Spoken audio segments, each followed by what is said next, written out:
નમસ્કાર વિદ્યાર્થી મિત્રો, પ્રાજસ્વ ફાઉન્ડેશનમાં આજે આપણે ગુજરાતના ઇતિહાસના સેશનમાં ભેગા થયા છીએ. તો એક સારી શરૂઆતના ભાગરૂપે ઇતિહાસમાં ગુજરાતનું શું વર્ચસ્વ છે એ આપણે આજે સમજવાનું છે અને એ રીતની આપણી તૈયારી કરીએ કે આવનારી એક્ઝામમાં તમને આપણા જે આ પ્રયત્નથી મોસ્ટલી કામ થઈ જાય અને આપણા પ્રયત્નના ભાગરૂપે તમે સફળતાનું શિખર સર કરી શકો. તો પ્રાજસ્વના પ્રયત્નથી આપણે બધા ભેગા થયા છીએ. એમાં હું અંકિત પટેલ તમને આજે ગુજરાતનો ઇતિહાસ સમજાવવાનો છું. તો મિત્રો, આપણે આજે એક પ્રયત્ન કરશું પ્રથમ ચરણનું કે એમાં ગુજરાતનો ઇતિહાસ આપણે સમજી શકીએ અને પછી એમ લાગશે તો એક બીજા ચરણમાં પણ એ જે વધ્યો ઘટો ઇતિહાસ હશે એ આપણે પૂરો કરીશું. તો આજે ગુજરાતના ઇતિહાસમાં શરૂઆત તો સમજી લઈશું. ખાસ તમને અત્યારે 1-2 મિનિટમાં કહી દઉં કે તમે અહીંયા સમજતા હોય એટલે હવે તમને આ વિડીયો તો મળેલા જ રહેશે, પણ ખાસ જરૂરી એ છે કે જોડે જોડે શક્ય હોય તો નોટ ડાઉન કરતા રહેવાનું, લીટા કરતા રહેવાનું. એટલે જ્યારે પણ ફરી તમે રિવિઝન કરો આ વિડીયો તો તમને બહુ ઉપયોગી થઈ જાય ને તમને બધું ધડાધડ યાદ આવે. તો ઇમ્પોર્ટન્ટ છે અહીંયા તમારે કેવી રીતે યાદ રાખવાનું છે. હું તમને શાંતિથી આ સમજાવવાનો પ્રયત્ન કરીશ. તો સૌથી પહેલાં ગુજરાતના ઇતિહાસમાં આપણે લઈએ પૌરાણિક કાળ. એવો સમય ગુજરાતનો કે જેમાં આપણને કંઈ પુરાવો મળતો નથી, બસ વાર્તાઓ અને આપણી શ્રદ્ધા ઉપર આધારિત આ સમય છે ગુજરાતના ઇતિહાસનો. તો બસ આમાં બધું બોલે જ જવાનું ને માને જ જવાનું, ડાઉટ ઊભો કરવાનો નથી. જ્યાં શ્રદ્ધાનો વિષય હોય ત્યાં શંકાઓને કોઈ સ્થાન હોતું નથી. એટલે આપણે શંકા કુશંકા કર્યા વગર કોઈનું ન માનો તો મારું માની લેવાનું રહેશે. તો પૌરાણિક કાળ આપણે સમજવાનું છે. પૌરાણિક ગુજરાતનો પૌરાણિક ઇતિહાસ જેમાં પુરાવો નથી. પણ હવે કોનાથી શરૂ થાય આ સમય? કોનાથી શરૂ થાય? તો શરૂ થાય છે શરિયાતીના સમયથી. ગુજરાતનો પૌરાણિક ઇતિહાસ શરિયાતીના સમયથી શરૂ થાય છે. પણ એના માટે આપણે થોડું આગળથી વાત કરી કે આપણે ઓળખીએ છીએ ભગવાન સૂર્યને. રોજ વેલકમ થાય છે, સાંજે આપણે એમને ટાટા કહી દઈએ છીએ. તો ભગવાન સૂર્ય અને એનો દીકરો એટલે ભગવાન મનુ. આ મનુ એ હિન્દુઓના પહેલા શાસક છે અને એમનો દીકરો એટલે શરિયાતી. તો શરિયાતીના સમયથી ગુજરાતનો પૌરાણિક ઇતિહાસ શરૂ થાય છે મિત્રો. તો મોસ્ટ ઇમ્પોર્ટન્ટ ક્વેશ્ચન છે, ગુજરાતનો પૌરાણિક કાળ કોના સમયથી શરૂ થાય? શરિયાતીના સમયથી શરૂ થાય. હવે કોઈ બી રાજાએ વહીવટ કરવા માટે કોઈ એક જગ્યાએથી વહીવટ કરવો પડે તો એ શરિયાતીએ ગુજરાતનો પૌરાણિક કાળ શરૂ તો કર્યો, પણ વહીવટ ક્યાંથી કર્યો? તો શરિયાતીએ વહીવટ કરવા માટે એક જગ્યા ઊભી કરી, એટલે કે એમનું પાટનગર. એ પાટનગરનું નામ છે કુશસ્થલી. પાટનગરનું નામ શું છે? કુશસ્થલી. તો શરિયાતીનું પાટનગર થઈ જશે કુશસ્થલી. ક્લિયર? 2 પ્રશ્ન. ગુજરાતનું સૌથી પૌરાણિક પાટનગર કયું છે? કુશસ્થલી. અને પૌરાણિક કાળ કોના સમયથી શરૂ થાય? તો મિસ્ટર શરિયાતીના સમયથી. એ કુશસ્થલી હાલમાં છે? નથી. એ હાલમાં નથી. એની બાજુમાં કૃષ્ણ ભગવાને દ્વારકા નામનું શહેર વસાઈ દીધેલું છે. બિલકુલ બાજુમાં. બાજુ એટલે એવું ને 500 કિલોમીટર દૂર એની નજીકમાં દ્વારકા નામનું શહેર વસાવ્યું હતું. એટલે કુશસ્થલી ક્યાં હોવું જોઈએ? જો હોત તો દ્વારકાની નજીકમાં હોત, પણ અત્યારે નથી. આગળની વાત કરીએ. 2 થી 3 વાતો ક્લિયર થઈ. શરિયાતી કોનો લાલ્યો છે ભાઈ? મનુભાઈનો લાલ્યો છે. હવે શરિયાતીને એક દીકરો છે જેનું નામ છે આનર્ત, અને શરિયાતીને એક દીકરી છે.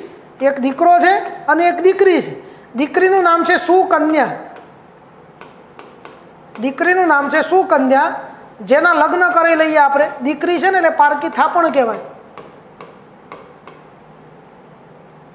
તો આ સુકન્યાના લગ્ન ચવન નામના એક ઋષિ જોડે થયા છે. સુકન્યાના લગ્ન એક ઋષિ સાથે છે. ચવન પ્રાસ આવે છે ને, યાદ આવી ગયું? રેડી.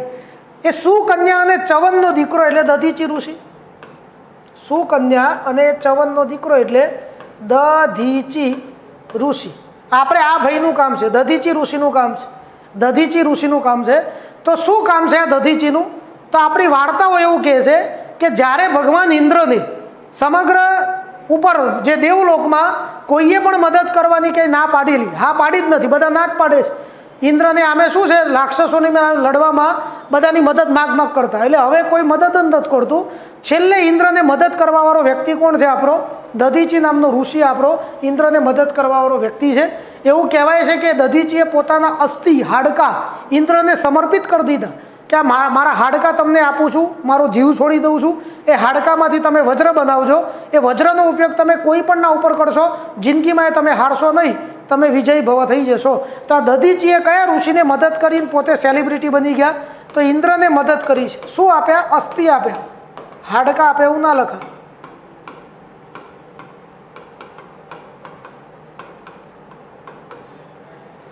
અસ્થિ સમર્પિત કર્યા છે એટલે ઇમ્પોર્ટન્ટ છે. અને ખાસ એ દધીચીનું લોકેશન શું છે તો સાબરમતી નદી.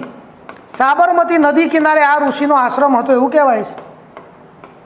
લોકેશન સાબરમતી નદી. દધીચી ઋષિ ઇન્દ્રને અસ્થિ સમર્પિત કરવાવાળા આ ઋષિ છે. તો આટલું ધ્યાનમાં રાખજો. આટલામાં આટલું ક્લિયર થયું. સુકન્યા અને દધીચી કોણ છે? એટલે તો સાબરમતી નદી ઉપર એક ઋષિ, એ બ્રિજનું નામ છે દધીચી ઋષિ બ્રિજ. તો બધા સુભાષ બ્રિજ છે, નહેરુ બ્રિજ છે, ગાંધી બ્રિજ, ઇન્દિરા બ્રિજ, બધા બ્રિજની વચ્ચે આ ઋષિમુનિ અટવાઈ ગયા છે ને ભાઈ, કે આમનું નામ કેમ નેતાઓની વચ્ચે? તેનું કારણ છે કે આપણી આ માન્યતા છે એટલા માટે. હવે શરિયાતીની દીકરીનો કેસ જોઈ લીધો. એનો દીકરો છે આનર્થ. એ આનર્થના નામ ઉપરથી ઉત્તર ગુજરાતનું નામ પડ્યું આનર્થ પ્રદેશ. આપણા ઉત્તર ગુજરાતનું નામ શું પડ્યું છે? આનર્થ પ્રદેશ.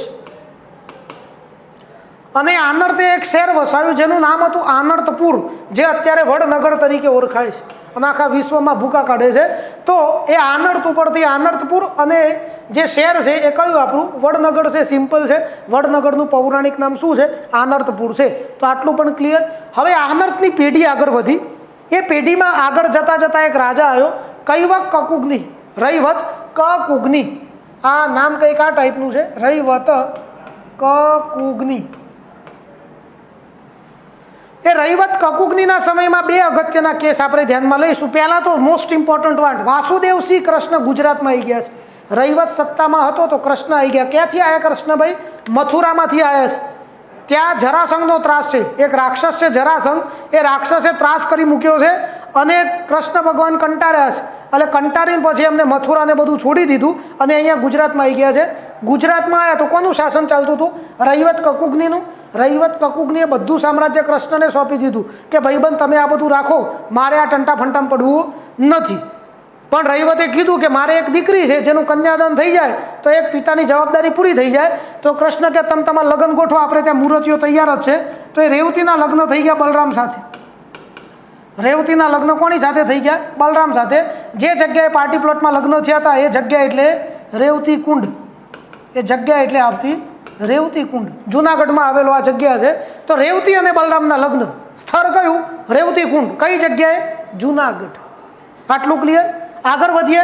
એ રૈવતે દીકરીના લગ્ન કર્યા. રાજા એટલે પ્રજાની જવાબદારી કૃષ્ણને સોંપી દીધી. પછી એ સંત થઈ ગયો અને ગિરનાર પર્વત ઉપર એને તપ કર્યું. એટલા માટે આ પર્વત એ રૈવતના નામ ઉપરથી રૈવતક તરીકે પણ ઓળખાયો છે.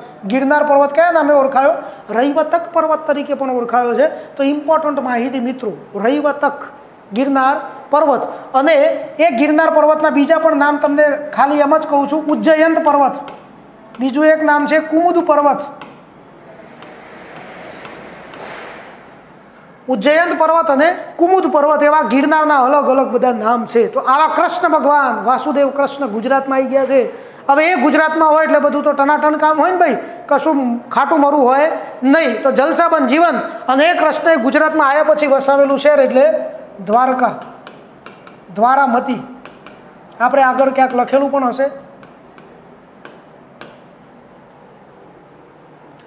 તો કૃષ્ણએ દ્વારકા નામનું શહેર વસાવ્યું છે. કૃષ્ણએ કયું શહેર વસાવી દીધું? દ્વારકા નામનું શહેર વસાવી દીધું છે. તો અહીંયા આપણે લખ્યું છે. ઓકે, હવે વાત આપણે એ કરવી છે કે જે રીતે દધીચી ઋષિ ગુજરાતમાં છે એવા કેટલાય ઋષિમુનિ ગુજરાતમાં છે જેમની સાથે એમનું સ્થળ છે. તો કયા છે?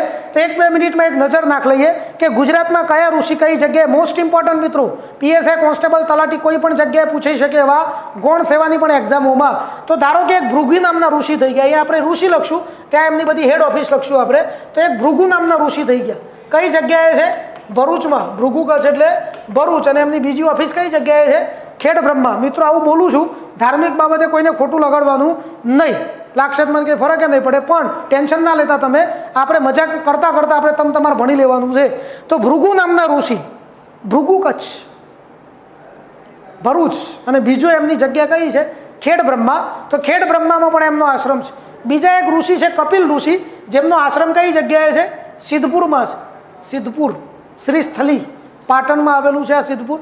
એવું કહેવાય છે કે કપિલ ઋષિના માતા રડ્યા, એમાંથી એક અશ્રુ નીચે પડી ગયું અને એમાંથી બનેલું સરોવર એટલે બિંદુ સરોવર. તો સિદ્ધપુરમાં આવેલું ઐતિહાસિક સરોવર એટલે કયું સરોવર? બિંદુ સરોવર. ભગવાન પરશુરામે એમની માતા રેણુકાનું શ્રાદ્ધ અહીંયા કરેલું. બિન સચિવાલય જે રદ થઈ ગઈ એમાં આ પ્રશ્ન પૂછાયો હતો. તો ભગવાન પરશુરામે એમની માતાનું શ્રાદ્ધ અહીંયા કર્યું હતું રેણુકાનું, એવું અહીંયા કહેવાય છે, આપણી માન્યતા છે. તો બિંદુ સરોવર માતૃ શ્રાદ્ધ માટે જાણીતું છે. ભારતના 5 પવિત્ર સરોવરમાંનું એક છે. ભારતના 5 પવિત્ર સરોવરમાંનું એક બિંદુ સરોવર, નારાયણ સરોવર, પુષ્કર એટલે કે બ્રહ્મા સરોવર, માન સરોવર અને પંપા સરોવર એ ભારતના 5 પવિત્ર સરોવર છે. ક્યાં છે તમારે શોધી લેવાનું રહેશે. ઓકે. ડંકપુર એટલે ડાકોરમાં આમનો આશ્રમ હતો. તો ડંક ઋષિનો આશ્રમ ડંકપુરમાં, જે આજે ડાકોર કહેવાય છે. કણવ ઋષિનો આશ્રમ છે ઈડરમાં, અને એમને તપ કર્યું હતું કઈ જગ્યાએ? તરણેતરમાં. એટલે એમની સાથે પણ 2 જગ્યાઓ જોડાયેલી છે. ઈડરમાં આશ્રમ હતો અને તરણેતરમાં એમને તપ કર્યું છે. એવું કહેવાય છે કે આ કણવ ઋષિના આશ્રમમાં એમને એક છોકરીનો ઉછેર કર્યો, અને જે છોકરી મોટી થઈ એ શકુંતલા કહેવાય છે. એ છોકરીનું નામ શું છે? શકુંતલા. અને આ શકુંતલાનો છોકરો એટલે ભરત, જેના નામ ઉપરથી આપણા દેશનું નામ ભારત પડ્યું છે. જેના નામ ઉપરથી આપણા દેશનું નામ શું પડ્યું છે મિત્રો? ભારત પડ્યું છે. તો આ શકુંતલાબેન કયા આશ્રમ સાથે જોડાયેલા છે? કણવ ઋષિના આશ્રમ સાથે જોડાયેલા. પછી એક ઋષિ આવે છે વિશ્વામિત્ર નામનો ઋષિ. કઈ જગ્યાએ આવે? પાવાગઢ. જ્યારે પણ પાવાગઢમાં કોઈ ઋષિમુતિની વાત આવે ને, સીધા કોને ચડાવી દેવાના? સીધા વિશ્વામિત્ર નામના ઋષિને ચડાવી દેવાના રહેશે. પાવાગઢમાં કોણ? તો વિશ્વામિત્ર ઋષિ. અને એટલા માટે જ પાવાગઢમાંથી નીકળતી નદીનું નામ પણ આપણે શું રાખ્યું છે? વિશ્વામિત્રી નામ રાખ્યું છે. તો ક્લિયર આ પાવાગઢ એ પંચમહાલમાં આવે છે, તાલુકો હાલોલ. કણાદ નામનો ઋષિ સોમનાથમાં આવે, ગોખવાનું રહેશે. દુર્વાસા નામના ઋષિ દ્વારકામાં આવશે. દુર્વાસા નામના ઋષિ એ દ્વારકામાં આવશે.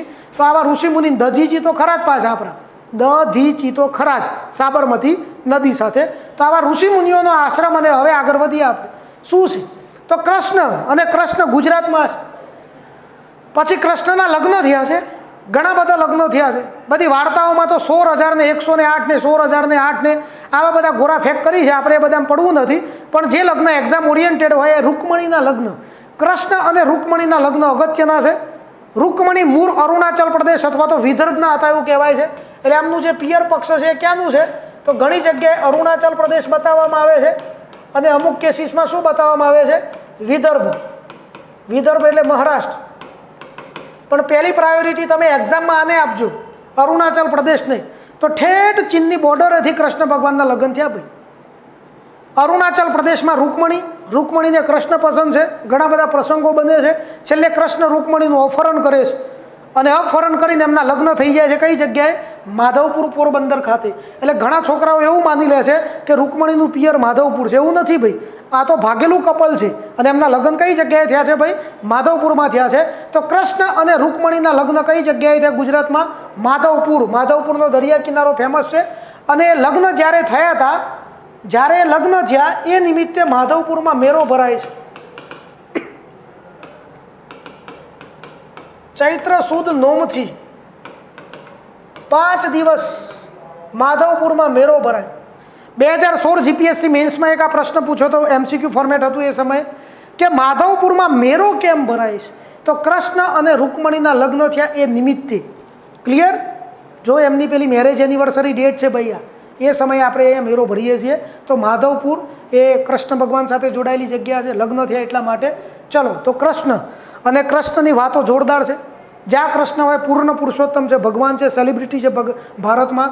પણ થયું એ હવે કે કૃષ્ણ ભગવાને મહાભારતનું યુદ્ધ પણ જીતાડી દીધું, કૌરવ અને પાંડવોનું યુદ્ધ. એમાં પાંડવો જીતી ગયા, હથિયાર નથી ઉપાડ્યું, સેલિબ્રિટી બની ગયા કૃષ્ણ. પણ દીવા તારે અંધારું હોય ને એમ કૃષ્ણ આખા ગામમાં ધૂમ મચાવતા હતા. પણ એમના ને એમના યાદવો હવે આળસુ થઈ ગયા છે. એ યાદવો આળસુમાં ને આળસુમાં મદિરા પાનનું સેવન કરતા થઈ ગયા, અને પહોંચી ગયા દુર્વાસા ઋષિના આશ્રમમાં.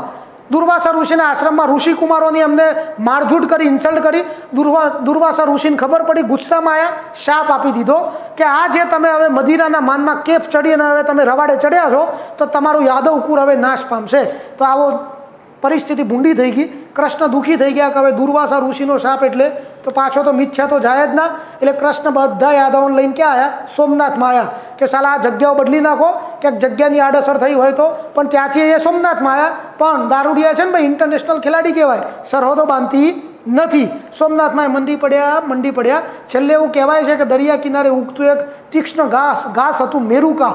એ મેરુકા નામનું ઘાસ લઈને યાદવો એકબીજાને કાપી નાખ્યા અને યાદવો પૂરા થઈ ગયા. જેને મહાભારતમાં શું કહેવાય છે? યાદવાસ્થલી કહેવાય છે. એ ઘટનાને શું કહેવાય? યાદવાસ્થલી. એટલે યાદવાસ્થલી એટલે શું મિત્રો? યાદવોનો નાશ. યાદવાસ્થલી એટલે યાદવોનો નાશ. તો મહાભારતમાં યાદવોના નાશનું વર્ણન કયા નામે ઓળખવામાં આવે છે? યાદવાસ્થલી. યાદવોએ જાતે જ પોતાનો નાશ કરી દીધો. અને એ વર્ણન કઈ જગ્યાએ છે મહાભારતમાં? મોસલ પર્વમાં. મહાભારતમાં કુલ 18 પર્વ છે. એ 18 પર્વમાંનું એક એટલે મોસલ પર્વ. અને યાદવાસ્થલી ક્યાં થઈ છે? તો છેલ્લું લોકેશન આપણું સોમનાથ. કૃષ્ણ ભગવાન દુઃખી થઈ ગયા છે કે સાલા યાદવોને કેટલાય સમજાવે પણ દારૂ પીધે જ રાખ્યો અને પૂરા થઈ ગયા. દુઃખી હતા. પીપળના વૃક્ષ નીચે બેઠા હતા. વાંસળી વગાડે છે અને ભીલ પારધીનું તીર આવ્યું, જરા નામનો પાર્થ, અને કૃષ્ણ ભગવાનનું પણ અવસાન થયું. તો કૃષ્ણ ભગવાનનું અવસાન કઈ જગ્યાએ થયું છે મિત્રો? ભાલકા તીર્થ. ગીર સોમનાથમાં હિરણ નદી કિનારે આવેલી આ જગ્યા છે. તો 3 નદીઓનો સંગમ છે ત્યાં. હિરણ, કપિલા અને સરસ્વતી નદીના સંગમ ઉપર આવેલું ભાલકા. અને એ સંગમ ઉપર કૃષ્ણ ભગવાનનું અવસાન થયેલું છે. ભાલકા તીર્થ. જરા નામનો પારધી છે અને એને તીર માર્યું છે. ભીલકા તીર્થ, એમાંથી ભાલકા તીર્થ થઈ ગયું. અને કૃષ્ણ ભગવાનનું અવસાન. કૃષ્ણ ભગવાનની અંતિમ ક્રિયા કઈ જગ્યાએ થઈ હતી? તો નજીકમાં જ જગ્યા છે દેહોત્સર્ગ.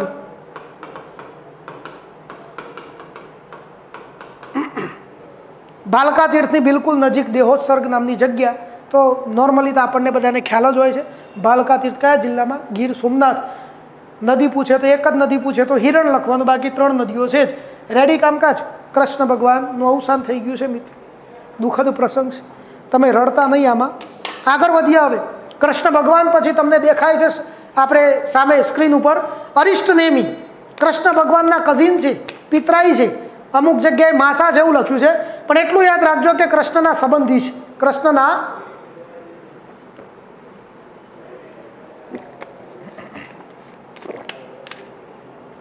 તો આમાં એવું છે કે જે અરિષ્ટ નેમી છે, નેમિનાથ છે, એ કૃષ્ણના પિતરાઈ છે અથવા તો ઘણી જગ્યાએ માસા જે પણ હોય, પણ યાદવ છે. કૃષ્ણના સમકાલીન છે. જીપીએસસીએ તો પૂછ્યું તો એમાં પિતરાઈ લખ્યું હતું એટલે આપણે પિતરાઈ લખ્યું છે. તો એ અરિષ્ટ નેમીના લગ્ન થવાના હતા, પણ લગ્નમાં ગયા અને પશુઓના બલિનો પ્રસંગ આવ્યો તો એમનું મન વ્યથિત થઈ ગયું કે ભાઈ મારા લગ્નમાં પશુઓની હિંસા ચાલશે નહીં, હું આવા લગ્ન નહીં કરું. લગ્ન ના કર્યા. ગિરનાર પર્વત ઉપર સમાધિમાં બેસી ગયા.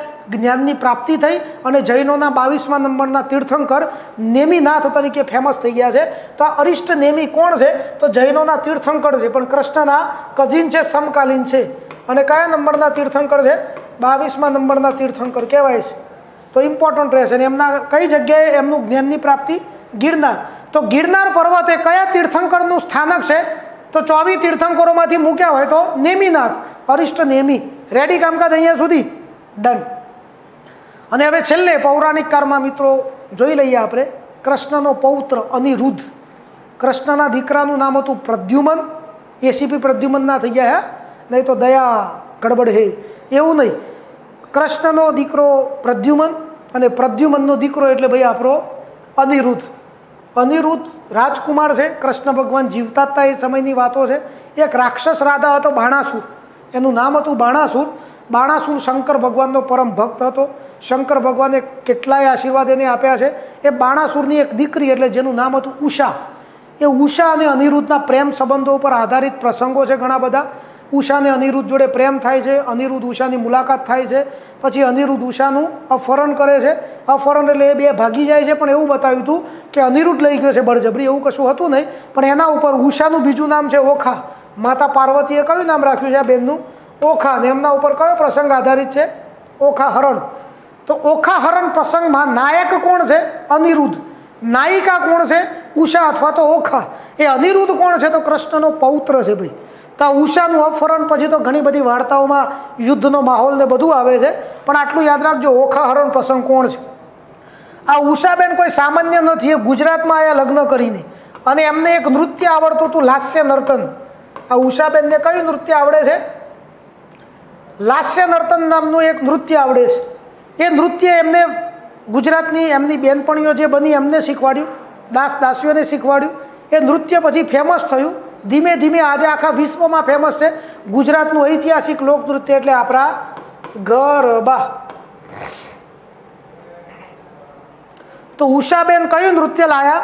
લાસ્ય નર્તન, જે આજે કયા નામે ઓળખાય છે? ગરબા તરીકે ઓળખાય છે।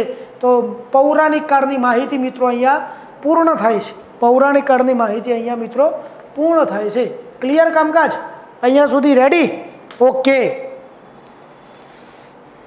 જેટલું સમજાય તો બરાબર છે। ફટાફટ વાંચવાનું, સમજવાનું, એવું હોય તો પછી 2 વાર વિડીયો 3 વાર વિડીયો જોઈ લેવાનો, એટલે રિવિઝનનું રિવિઝન સાહેબ। કાનમાં ઇયરફોન નાખીને મંડી જ પડવાનું રે।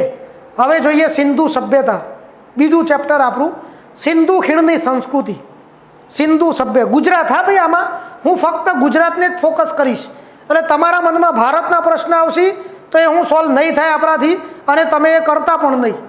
તો સિંધુ સભ્યતા, સિંધુ ખીણની સંસ્કૃતિ, સિંધુ નદીની સંસ્કૃતિ, આ સભ્યતા 4500 વર્ષ જેટલી જૂની છે। આશરે કેટલા વર્ષો જૂની છે? અને આમાં બધા પુરાવાવાળી વાતો છે, બધી પુરાવાવાળી વાતો। તો સિંધુ સભ્યતા છે ને, એમાં એક્ઝેક્ટલી 100 વર્ષ પહેલાં એ આપણને મળી। 1921માં હડપ્પાની શોધ થઈ, મોહેન્જો-દડો મળ્યું, અને એમ કરીને સિંધુ સભ્યતાના શ્રી ગણેશ થઈ ગયા છે। પણ ગુજરાતમાં ક્યારથી મળી એ બધું તો પાકિસ્તાન પછી ભારતના કેસીસ છે। ગુજરાતમાં સિંધુ સભ્યતાના પુરાવાઓ છે। જો એટલું યાદ રાખજો કે ભારતમાંથી, પાકિસ્તાનમાંથી અને અફઘાનિસ્તાનમાંથી સિંધુ સભ્યતાના પુરાવા મળ્યા છે। દેશોમાં કયા 3 દેશમાંથી મળ્યા છે? તો ભારતમાં, અફઘાનિસ્તાન અને પાકિસ્તાન।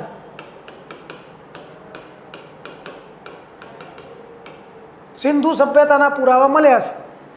ચલો પેલા દેશોને છોડ દો, ભારતમાં કેટલાય રાજ્યોમાંથી પુરાવા મળ્યા? જમ્મુ કાશ્મીર કેન્દ્ર શાસિત પ્રદેશ છે, હિમાચલ પ્રદેશ છે, પંજાબ, હરિયાણા, ઉત્તર પ્રદેશ છે, પંજાબ છે, રાજસ્થાન છે, મધ્યપ્રદેશ છે, આપણું ગુજરાત છે, મહારાષ્ટ્ર છે। આટલા રાજ્યોમાંથી પુરાવા મળ્યા છે ભાઈ સિંધુ સભ્યતાના। તમામે તમામ રાજ્યોમાં સૌથી વધુ પુરાવા કયા રાજ્યમાંથી મળ્યા છે? આપણા ગુજરાતમાંથી મળ્યા છે। અને ગુજરાતમાં સૌથી વધુ પુરાવા કયા જિલ્લામાંથી મળ્યા છે? કચ્છ જિલ્લામાં સૌથી વધુ પુરાવા મળ્યા છે।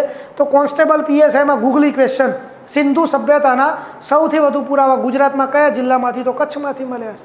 અને એમાં હવે સૌથી પહેલો પુરાવો સિંધુ સભ્યતાનો ગુજરાતમાં ક્યાંથી? તો 1931માંથી મિત્રો રંગપુરમાંથી પુરાવો મળ્યો। સુરેન્દ્રનગરનું રંગપુર, સુરેન્દ્રનગર જિલ્લાનું રંગપુર, એમાં માધવ સ્વરૂપ વચ્ચે સિંધુ સભ્યતાનો પુરાવો શોધ્યો છે, આપણને ત્યાંથી મળ્યો છે।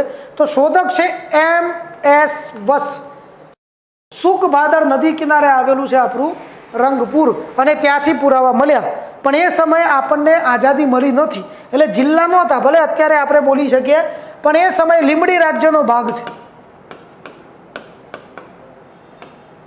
રંગપુર કયા રાજ્યનો ભાગ છે? લીંબડી રાજ્યનો ભાગ છે। MS વસ રંગપુરની શોધ થઈ। પણ પછી આઝાદી મળી એટલે આપણે ફરીથી સંશોધન કાર્ય શરૂ કર્યા કે ભાઈ ભારત જોડે મજબૂત પુરાવા નથી, હડપ્પા ને મોહેન્જો-દડો બધું પાકિસ્તાનમાં ગયું, તો લાવો જેટલું છે એમાં સંશોધન તો કરીએ। અને એના ભાગરૂપે રંગપુરમાં ફરીથી સંશોધન કરવા આવ્યા doctor SR Rao. SR Rao આવું નામ છે, ડૉક્ટર SR રાવ એટલે શિકરીપુરા રંગનાથો રાવ। તો આઝાદી પછી રંગપુરમાં સંશોધન કરવાવાળો વ્યક્તિ કોણ હતો? તો ડૉક્ટર SR રાવ। આઝાદી પછી ડૉક્ટર SR રાવનું નામ આવશે, જેમને ફરીથી સંશોધન કર્યું કહેવાય, ફરીથી સંશોધન કાર્ય કર્યું છે। તો રંગપુર જે મોસ્ટલી કાચી ઈંટોમાંથી બનેલું છે, એ કાચી ઈંટોમાંથી બનેલું છે। નેક્સ્ટ અગત્યનું શહેર આપણું લોથલ, લાશોનો ઢગલો, મરેલાનો ટેકરો, જેના શોધક છે શિકરીપુરા રંગનાથો રાવ। લોથલ 1954માં શોધાયું છે, 55-56 સુધી ત્યાં બાંધકામ એટલે ખોદકામ ચાલુ જ છે। એ લોથલ ક્યાં આવેલું છે? તો અમદાવાદના સરગવાલા ગામ, તાલુકો ધોરકા આવેલી આ લોથલ, જે 2 નદીઓના વચ્ચેના ભાગમાં છે, ભોગાવો અને સાબરમતી નદી। ભોગાવોમાં કઈ ભોગાવો છે? આ લીંબડી ભોગાવો, ભોગાવોમાં આ લીંબડી ભોગાવો છે। તો લીંબડી ભોગાવો અને સાબરમતી નદીના વચ્ચેના ભાગમાં આવેલું છે આપણું ઐતિહાસિક શહેર લોથલ। જે સમયે જોરદાર હતું, અત્યારે તો ખંડિત અવસ્થામાં જ છે। તાલુકો પૂછવો હોય તો પૂછી શકાય, ઘોરકા નથી, ધોરકા છે, જિલ્લો અમદાવાદ છે। ઘણા પેપરોમાં તો એવું એ જોવા મળશે કે લોથલ એ ભારતના કયા રાજ્યમાં છે, બોલો આપણને ને આપણને એવું પૂછે કયા રાજ્યમાં છે, તો એ સમયે ચાલતું હતું. હવે તો બધા રફ એન્ડ ટફ ક્વેશ્ચન આવશે. તો જોઈએ હવે લોથલમાં શું છે એક્સ્ટ્રા ઓર્ડિનરી. તો લોથલ એ સિંધુ સભ્યતાના સમયનું અગત્યનું બંદર છે. બંદર દરિયા કિનારે આવેલી જગ્યા જ્યાંથી જહાજોમાંથી વેપાર કરી શકીએ આપણે. તો અહીંયાથી અન્ય સભ્યતાઓ જોડે વેપાર થાય છે, એના પુરાવો પણ આપણને મળ્યા છે. અને અહીંયા વેપાર કરવા માટે એક સ્પેશિયલ સગવડ કરી હતી, ડોકયાર્ડ. વિશ્વમાં આનાથી જૂનું ડોકયાર્ડ ક્યાંય પણ મળ્યું નથી. તો લોથલમાં શું છે જોરદાર વસ્તુ, બંદર છે ને બંદરમાં વિશ્વનું સૌથી જૂનું ડોકયાર્ડ આવેલું છે, એટલે કે ધક્કો આવેલો છે. ડોકયાર્ડ એટલે એવી સગવડ કરવાની કે જહાજ એ નગર સુધી પહોંચી શકે. બાકી જહાજો આવે નહીં ભાઈ, દરિયામાં જ હોય છેલ્લે. તો બાહુબલી જેવા જહાજ નથી કે પાંખોએ હોય જહાજ નહીં, ઉડતા ઉડતા લોકેશન સુધી પહોંચી શકે એવું નથી. એટલે કેનાલ બનાવવી પડે, પાણીનો ફ્લો લાવવો પડે, પછી જહાજ નજીક જાય ને એ બધી સિસ્ટમ કરવી પડે. તો એ સિસ્ટમને શું કહેવાય? ડોકયાર્ડ કહેવાય છે. અને આવું વિશ્વમાં પહેલું ક્યાં જોવા મળે છે? આપણા લોથલમાં. આટલું જૂનું બીજે ક્યાંય જોવા મળતું નથી. એટલે આપણા માટે આ ગર્વની બાબત છે. જો ગુજરાતીઓ વેપારી તરીકે કેવા આગળ છે બતાવે છે. અને લોથલનો વેપાર મેક્સિમમ કઈ સભ્યતા જોડે થતો હતો? તો બંદર આવ્યું છે એટલે આપણે સમજી લઈએ કે આપણો મહત્તમ વેપાર, લોથલનો મહત્તમ વેપાર મેસોપોટેમિયા સાથે થતો હતો.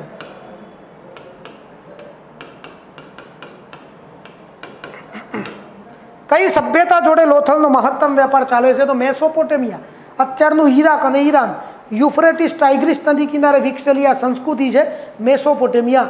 હવે લોથલમાં શું છે અગત્યના પુરાવા? તો મિત્રો તમને સામે દેખાય છે, અનાજ દરવાની પથ્થરની ઘંટી મળી છે. લોથલમાંથી અનાજ દરવાની પથ્થરની ઘંટી મળી છે, એકમાત્ર પથ્થરની ઘંટી. બોલો લાડકવાઈ આપણી. બીજું ચેસ, શતરંજના પુરાવા મળ્યા છે.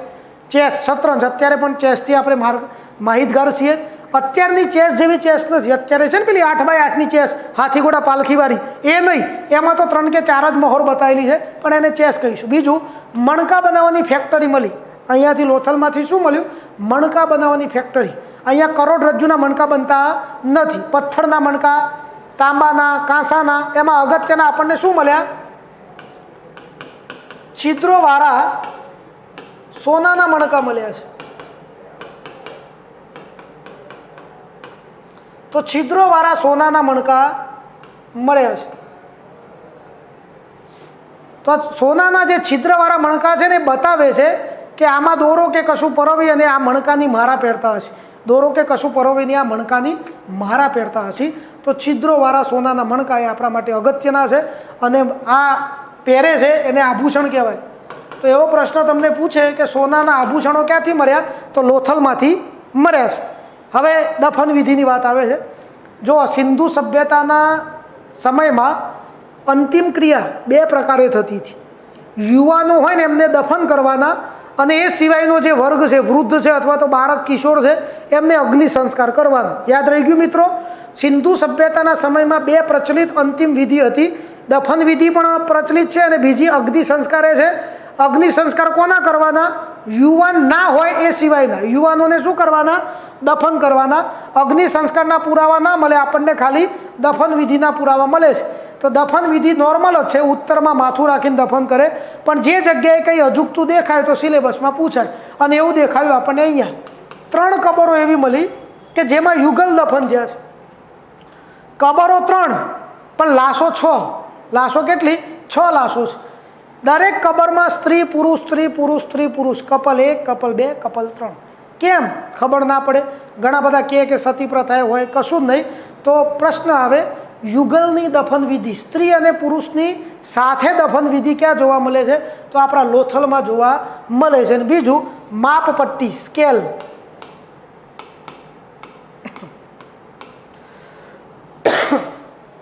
તો માપપટ્ટી, સ્કેલના પણ પુરાવા આપણને મળ્યા છે. 7મા નંબર એક અગત્યનો પુરાવો પણ ધ્યાન ઉપર રાખજો. 2 જેટલી અગ્નિવેદી મળી છે.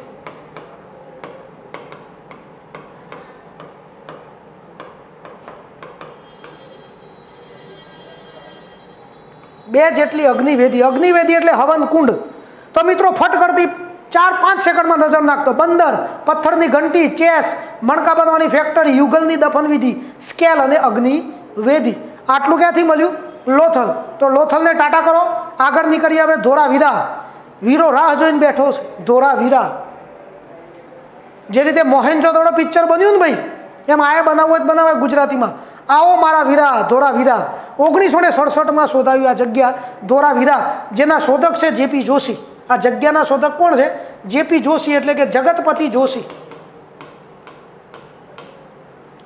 ધોળાવીરાનું સ્થાનિક નામ છે કોટડા કહે છે, અને લુણી નદી કિનારે આવેલું છે. સ્થાનિક નામ કોટડા, લુણી નદી કિનારે, કચ્છના ભચાઉ તાલુકામાં. જેઠાલાલ યાદ આવી ગયા ને, ભચાઉ આવે એટલે તાત્કાલિક. તો ભચાઉ તાલુકામાં ખદીર બેટ ઉપર આવેલી આ ઐતિહાસિક જગ્યા છે, અને આ જગ્યા પણ ઐતિહાસિક. ખદીર બેટ પૂછાઈ શકે એમ છે. ધોળાવીરા એ કચ્છના કયા બેટ ઉપર છે? તો ખદીર બેટ. કચ્છમાં ના બધા બેટ છે, ખદીર, પચ્છમ, ખાવડા, બેલા. તો ખદીર જવાબ આવશે. જગ્યાના શોધક કોણ છે? જેપી જોશી. કેમ મિત્રો જગ્યાના શોધક એવું લખ્યું? એનું કારણ એવું છે કે અમને ધોળાવીરાને શોધ્યું ખરું, પણ એનું ઉત્ખનન ના કરાયું. 2-5% કામ કર્યું. જગ્યા ખોદીને બહાર કાઢવાવાળો વ્યક્તિ તો કોણ છે? રવિન્દ્રસિંહ બિસ્ત, RS બિસ્ત. 1991માં ધોળાવીરાનું પ્રોપરલી યોગ્ય પ્રમાણમાં ઉત્ખનન કરવાવાળો, એટલે મોસ્ટલી આ જ પૂછાય છે. આ જ છે આપણા માટે ઇમ્પોર્ટન્ટ. ધોળાવીરાનું યોગ્ય પ્રમાણમાં ઉત્ખનન કરવાવાળો વ્યક્તિ એ રવિન્દ્રસિંહ બિસ્ત છે. એટલે ખોદકામ 91-91માં થયું, બાકી જગ્યા તો ક્યારની પણ આપણને મળી ગઈ હતી. તો જોઈએ હવે ધોળાવીરામાં શું છે એક્સ્ટ્રા ઓર્ડિનરી વાતો. પહેલી જ વાત, ધોળાવીરા એ ગુજરાતનું સૌથી મોટું નગર છે. ગુજરાતમાં સિંધુ સભ્યતાના જેટલા પણ નગર છે એમાં સૌથી મોટું નગર એ આપણું ધોળાવીરા છે. ક્લાસ 1 to 2019માં પૂછાયેલો પ્રશ્ન છે. ત્યાંથી આગળ વધીએ. ધોળાવીરામાં શું મળેલું છે? વિશ્વનું સૌથી જૂનું સાઇન બોર્ડ. તો એક બોર્ડ છે, બોર્ડ આપણે નથી દુકાન કે અગાડી બોર્ડ લગાવતા નામવાળું, તો એવું એક મોટું બોર્ડ છે, પણ એમાં નામ નથી, બધા ચિહ્ન દોર્યા છે, સિમ્બોલ છે. અને સિમ્બોલ કેટલા છે? 10 છે. બોર્ડ એક જ, સિમ્બોલ 10. તો આવા સિમ્બોલોવાળા બોર્ડ વિશ્વમાં આનાથી જૂના મળ્યા નથી. એટલે જેટલું જૂનું હોય ને સાહેબ, ઢંઢેરો પીટ કરવાનું. અમારા જોડે આ જૂનું, મારા ઘેર મારા દાદાના સમયનો લોટો છે ને રકાબી છે, તો એમ કરીને બોલવું પડે ભાઈ આપણે. બીજું સ્ટેડિયમ, બેઠકવાળું મેદાન, નરેન્દ્ર મોદી સ્ટેડિયમ અહીંયાથી મળ્યું છે ભાઈ આપણને, બેઠકવાળું મેદાન છે. અને મહત્ત્વની વસ્તુ જે વિશ્વ વખાણે છે એ વરસાદના પાણીને ભૂગર્ભમાં સંગ્રહ કરવાની શ્રેષ્ઠ સગવડ ધોળાવીરામાં છે. એટલે કેવું, જમીન સપાટી છે, આવા ખાડા કરી નાખે લોકો સ્ટેપ વાઇઝ. જમીન સપાટી તો પાણી બધું જમા થઈ જાય અહીંયા, ખાડામાં ઉતરીને પાછું લેવાનું છે. ભૂગર્ભ એટલે શેષનાગ જોડે નથી મોકલી દેવાનું ઠેઠ, આપણે 7, 8, 10 ફૂટના ખાડા અને સ્ટેપ વાઇઝ ખાડા કરવાના. તો આવું તો શું કહેવાય ભાઈ? પગથિયાવાળો ખાડો, પાણી સંગ્રહ થાય, વાવ કહેવાય. આને શું કહેવામાં આવે? વાવ. તો આ વાવ સ્થાપત્ય પણ કહી શકીએ છીએ. એટલે ધારો કે એવું પૂછી લે આપણને, સિંધુ સભ્યતામાં વાવના પુરાવા ક્યાંથી મળ્યા? તો ગોટે ચડી જવાય કે સાલી પહેલી વાવ રાણકી વાવ ભણશું આપણે, એ સિવાય કશું આવે જ નહીં. તો વાવ એટલે આપણી ધોળાવીરાની આ સિસ્ટમ. ક્લિયર? અને ધોળાવીરા એ 3 ભાગમાં વિભાજિત એકમાત્ર નગર છે. આ થોડું ક્રિટિકલ કહેવાય. આવું એટલે લખ્યું છે કે સિંધુ સભ્યતામાં બધા નગરો મોસ્ટલી 2 ભાગમાં વિભાજિત હોય. નગર એક જ હોય પણ એમાં 2 ભાગ પડી. આ ભાગમાં અલગ બાંધકામ, આ ભાગમાં. આ એકમાત્ર એવું નગર છે જેમાં કેટલા ભાગ છે? 3 ભાગ છે. દેખાય 3? ઓકે. 3 ભાગમાં વિભાજિત એકમાત્ર નગર એટલે આપણું ધોળાવીરા. રેડી? ક્લિયર? બાકીના પરચુરણ સ્થળ છે, થોડી નજર નાખી દેવાની તમારી. કયું સ્થળ ક્યાંથી મળ્યું, કયો જિલ્લો છે, તો આ એક અગત્યની વાત જોઈ લેજો જરા. 15 જેટલી પરચુરણ જગ્યાઓ છે, ધ્યાન ઉપર રાખો.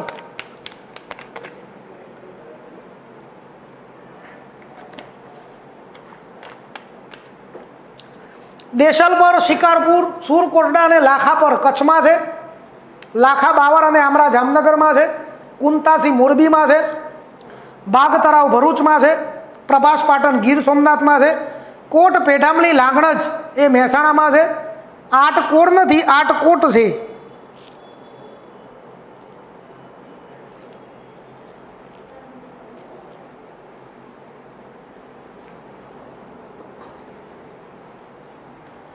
આ જગ્યા છે આટકોટ. આ સુરકોટડા એટલા માટે અગત્યનું છે કે અહીંયાથી ઘોડાના અવશેષ મળ્યા છે. આ સિંધુ સભ્યતાની એકમાત્ર જગ્યા જ્યાંથી ઘોડાના પુરાવા મળ્યા છે. રોજડી ભાદર નદી કિનારે આવેલું છે અને પાદરી અમરેલીમાં કેરાલાનો ઘોરો તરીકે અથવા તો કેરાલાનો ધોરો તરીકે ઓળખાય છે. તો રટ્ટામારો કાર્યક્રમ ગોખી નાખવાનું, 1-2 વાર જોઈ લેજો જે તે સમયે. ક્લિયર અહીંયા? ચાલો આગળ વધીએ.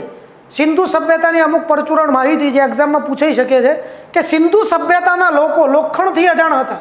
આ લોકો શાનાથી અજાણ છે? લોખંડથી અજાણ છે. પણ તાંબુ, કાંસુ, ચાંદી અને સોનાનો સારામાં સારો ઉપયોગ કરતા અને સૌથી વધુ કઈ ધાતુનો ઉપયોગ કરતા? તાંબાનો.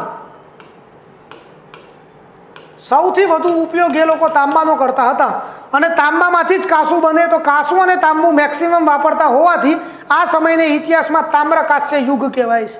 સીધું પૂછે તામ્ર કાંસ્ય યુગ એટલે કયો સમય? તો સિંધુ સભ્યતાનો સમય આવશે. બાકી કાંસ્ય યુગ કહેવું હોય તો પણ કહેવાય, કારણ કાંસાની શોધ જ સિંધુ સભ્યતાના લોકોએ કરી હતી. મિશ્ર ધાતુ છે ને એટલે બનાવવી પડે એ કામકાજ. બીજું, આ લોકો ઘોડાથી અજાણ છે પણ એક અપવાદ, સુરકોટડા મિત્રો, એકમાત્ર અપવાદ. હવે એક અપવાદના લીધે આપણે લખાઈને ઘોડા વિશે જાણે છે અને એમાં આખો ઘોડો મળ્યો નથી, ઘોડાના પગ જ મળ્યા છે ખાલી. તો ઘોડાથી અજાણ છે આ લોકો. પણ એમાં લોકપ્રિય પ્રાણી કયું છે? તો એક શીંગો. એક શીંગો એમનું લોકપ્રિય પ્રાણી છે, એક શીંગડાવાળું પ્રાણી. એક શીંગો શું છે તમારે જજમેન્ટ આપવાનું નહીં કે ગેંડો છે કે શું છે. ઘણા બધા પબ્લિકેશન વાળા લખીએ નાખે એક શીંગો ગેંડો, તો ખોટું પડે મિત્રો. ગેંડો તો ગેંડા જેવો લાગવો તો જોઈએ. એ સમયના ચિત્રોમાં એક શીંગડાવાળું પ્રાણી એ બકરી કે હરણ કે એવું દેખાય છે, નોર્મલ એટલું કદનું છે. ગેંડો તો પછી લાગે ને. કાં તો એવું બની શકે કે અત્યારનો ગેંડો એ સમય હોય ખરો પણ બિચારો કુપોષણનો શિકાર બન્યો હોય તો આવો થઈ ગયો હોય, અને અત્યારે મારો બેટો ભારતમાં ખાઈ પીને ટેટા જેવો થયો છે તો આવું થાય. પણ એવું છે નહીં ભાઈ, આ તો મજાક કરું છું. ખાલી એક શિંગડાવાળું. યાદ કરો મોહેન્જો-દડો પિક્ચર જોયું હોય તો રિતિક રોશનને સપનામાં આવે છે એક શિંગડાવાળું પ્રાણી. એ પિક્ચરમાં 1-2 મિનિટ માટે બલિ પ્રથામાં એક શિંગડાવાળું પ્રાણીએ બતાવ્યું છે. તો એ કંઈ ગેંડા જેવું છે નહીં, એટલે તમારે જજમેન્ટ આપવાનું નથી. યુનિકોર્ન લોકપ્રિય પ્રાણી છે. નેક્સ્ટ, સિંધુ સભ્યતાના લોકોએ ઘણું બધું લખ્યું છે, આપણને મળ્યું છે પણ ઉકેલ આવ્યું નથી. કારણ કે લખાણ કઈ લિપિમાં છે? ચિત્ર લિપિમાં છે. ચિત્ર એટલે પિક્ચરમાં છે, પિક્ટોગ્રાફી છે, અને એટલા માટે ઉકેલી શકાયા નથી. આઈ થિંક PSI 2012માં પ્રશ્ન હતો કે સિંધુ સભ્યતાના લોકોના લખાણો કઈ લિપિમાં છે? તો 3 લિપિના નામ લખ્યા હતા 3 ઓપ્શનમાં, અને ચોથો ઓપ્શન એવો હતો તે હજુ ઉકેલાઈ નથી. તો બરાબર છે, હજુ ઉકેલાઈ નથી. ક્લિયર ભાઈ? સિંધુ સભ્યતા. બાકી સિંધુ સભ્યતા એની નગર વ્યવસ્થા અને ગટર વ્યવસ્થા માટે પણ જાણીતી છે, અને સિંધુ સભ્યતાના રસ્તા કાટખૂણે છેદે છે.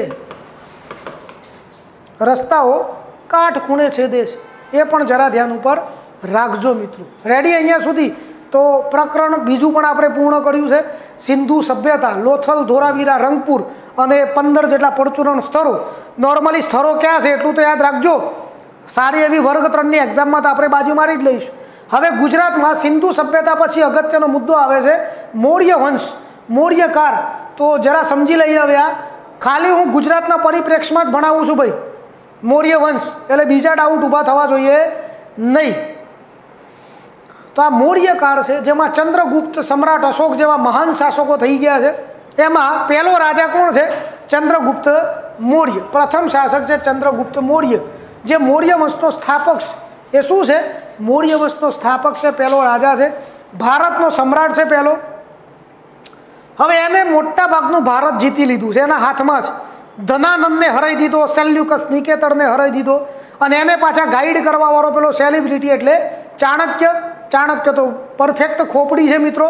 તો આ રીતે ડેન્જરિયસ માણસ આ ચંદ્રગુપ્ત, જેના જોડે ગુજરાત પણ એનું જ છે. તો એ વ્યક્તિએ શું કર્યું? ગુજરાતનો વહીવટ કરવા માટે પોતાનો વ્યક્તિ મોકલ્યો, સૂબો મોકલ્યો, અને સૂબાનું નામ હતું પુષ્યગુપ્ત. આની માહિતી આપણને પદ્ધતિસર મળે છે.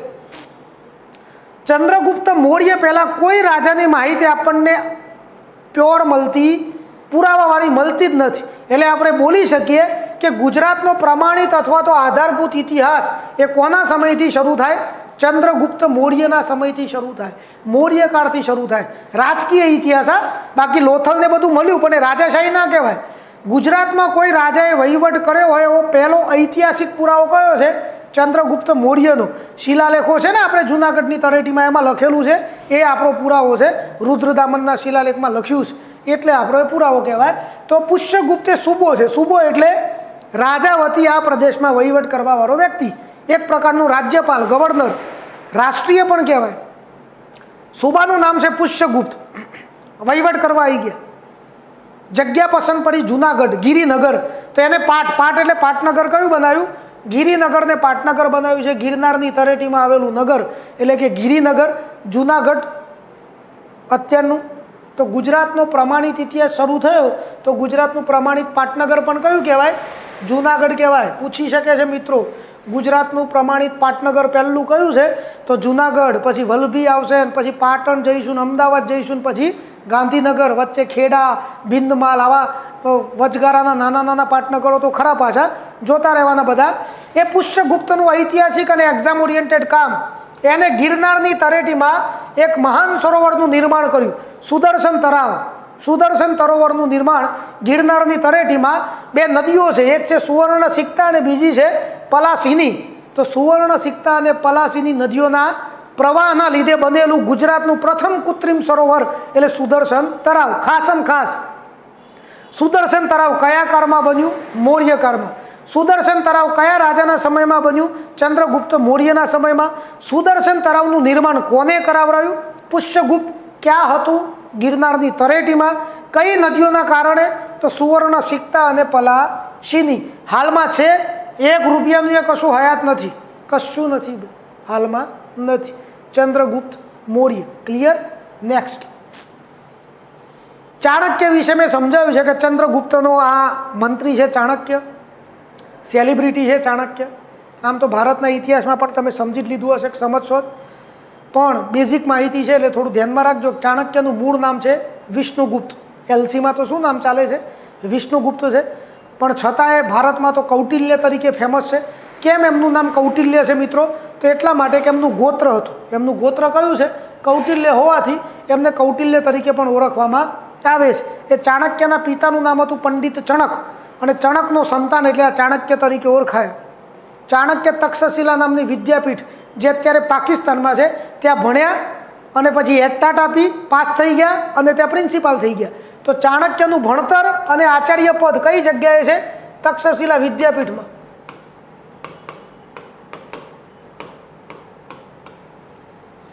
ભારતની 4 મહાન વિદ્યાપીઠોમાંની એક એટલે તક્ષશિલા વિદ્યાપીઠ. એ ચાણક્યએ લખેલો મહાન ગ્રંથ એટલે અર્થશાસ્ત્ર નામનું પુસ્તક, જેમાં ઇકોનોમિક્સની વાત નથી, એમાં જાહેર વહીવટની વાતો છે.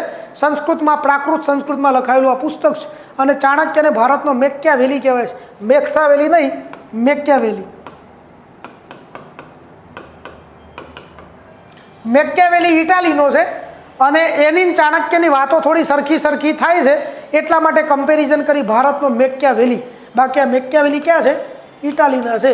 બાકી આ બધું આમ ગુજરાતમાં ડાયરેક્ટલી પૂછે ને, પણ સામાન્ય જ્ઞાન તરીકે ખાસ ધ્યાનમાં રાખજો. હવે ચંદ્રગુપ્તની જ વાત થોડી કરી લઈએ બાકી છે કે ચંદ્રગુપ્તે જૈન ધર્મ સ્વીકાર્યો છે. એને એના સમયમાં ભદ્રબાહુ નામના એક જૈન મુનિના કહેવાથી એને જૈન ધર્મ સ્વીકાર્યો છે. તો જૈન ધર્મ કોના કહેવાથી સ્વીકાર્યો એને? તો જૈન સાહિત્યમાં બધે ઉલ્લેખ છે કે ચંદ્રગુપ્તે જૈન ધર્મ સ્વીકાર્યો, પણ ખાસ ઉલ્લેખ આપણા ગુજરાતનો મહાન વ્યક્તિ હેમચંદ્રાચાર્ય. એ હેમચંદ્રાચાર્યએ પોતાનું પુસ્તક લખ્યું છે પરિશિષ્ટ પર્વ, અને પરિશિષ્ટ પર્વમાં એમને ઉલ્લેખ કર્યો છે કે ચંદ્રગુપ્તે કયા ધર્મી બન્યો છે? જૈન ધર્મી. 2014 અથવા તો 2007ની 1-2માં પ્રશ્ન પૂછાયો હતો કે હેમચંદ્રાચાર્ય એમના કયા પુસ્તકમાં ચંદ્રગુપ્તે જૈન ધર્મ સ્વીકાર્યા હોવાનો ઉલ્લેખ કર્યો છે? તો પરિશિષ્ટ પર્વ નામના પુસ્તકમાં ઉલ્લેખ છે. ક્લિયર કામકાજ? ચંદ્રગુપ્ત મૌર્ય, જેનું અવસાન કર્ણાટકમાં થયું હતું, શ્રવણબેલગોડા નામની જગ્યાએ. પણ આપણે ગુજરાતમાં એવું બધું ના પૂછે. ચંદ્રગુપ્તનો દીકરો છે બિંદુસાર. ચંદ્રગુપ્તનો દીકરો છે બિંદુસાર. બિંદુસારનું પણ ગુજરાતમાં એટલું બધું મહત્વ છે નહીં, આજ દિન સુધી પૂછાયો નથી. પણ બેઝિક 2-4 વાક્યો યાદ રાખજો કે બિંદુસારને અમિત્ર ઘાત કહેવામાં આવે છે. હિસ્ટ્રીમાં શું કહેવાય છે? અમિત્ર ઘાત, દુશ્મનોને હણનાર. એવો આમ તો એને ભદ્રસાર, મદ્રસાર, સિંહસેન આવા ઘણા બધા નામ છે. એને વિદેશોમાં પણ સંબંધો સારા બનાવ્યા હતા, પણ આપણે એ બધા પડવું નથી બિંદુસારનું, કારણ કે ગુજરાતમાં 1 રૂપિયાનું કામ નથી. પણ આ તો ક્રમમાં યાદ રાખવાનું. ચંદ્રગુપ્ત પછી સત્તામાં કોણ? બિંદુસાર. અશોકના પપ્પાનું નામ શું? તો બિંદુસાર. આવા પ્રશ્ન પીએસઆઈમાં પૂછાયેલા છે. પહેલાં અશોક કોનો પુત્ર હતો? આવો પ્રશ્ન હતો પીએસઆઈમાં. તો યાદ રહેવું જોઈએ ને. હવે બિંદુસારને આમ તો બૌદ્ધ ધર્મની વાર્તાઓમાં તો 101 દીકરા બતાવે છે. એમાં અશોકે 99ની હત્યા કરી નાખી, એક ભાઈને જીવતો રાખ્યો અને પછી સત્તામાં આવી ગયો. તો હવે ધાસુ માણસ સમ્રાટ અશોક, ભારતનો સૌથી મહાન શાસક સમ્રાટ અશોક, પોતાના જ સગા ભાઈઓની હત્યા કરી અને સત્તામાં આવી ગયો છે. વિશ્વનું મહાન કલિંગનું યુદ્ધ લડ્યો, લાખો લોકોને મારી નાખ્યા અને પછી ભૂરો કહે છે હૃદય પરિવર્તન થઈ ગયું ભાઈ, કે મારાથી ભૂલ થઈ ગયું. અલ્યા ભાઈ, તને પહેલાં ખબર પડી હોત તો પેલા કેટલાય રેશન કાર્ડ રફે દફે થઈ ગયા, એ બિચારા જીવતા રહો જ નહીં. કોઈકનો લાલ્યો મરી ગયો, કોઈકનો ભાઈ મરી ગયો, કોઈકના પપ્પા મરી ગયા, કોઈકનો પતિ મરી ગયો છે. આ બધું ના થયું હોત ને, 100 ચૂહે માર કે બિલ્લી હચકો ચલી. ચલો બદલાઈ ગયો, સારું થયું, નહીં તો ભૂકા કાઢ નાખતો ભારતમાં તલવારો વીંજી વીંજીને. તો પછી એને બૌદ્ધ ધર્મ સ્વીકારી લીધો. સમ્રાટ અશોકે કયો ધર્મ સ્વીકાર્યો છે મિત્રો? બૌદ્ધ ધર્મ લખ્યું છે ભાઈ, બૌદ્ધ ધર્મ સ્વીકાર્યો છે. કોના કહેવાથી? ઉપગુપ્ત નામના બૌદ્ધ સાધુના કહેવાથી.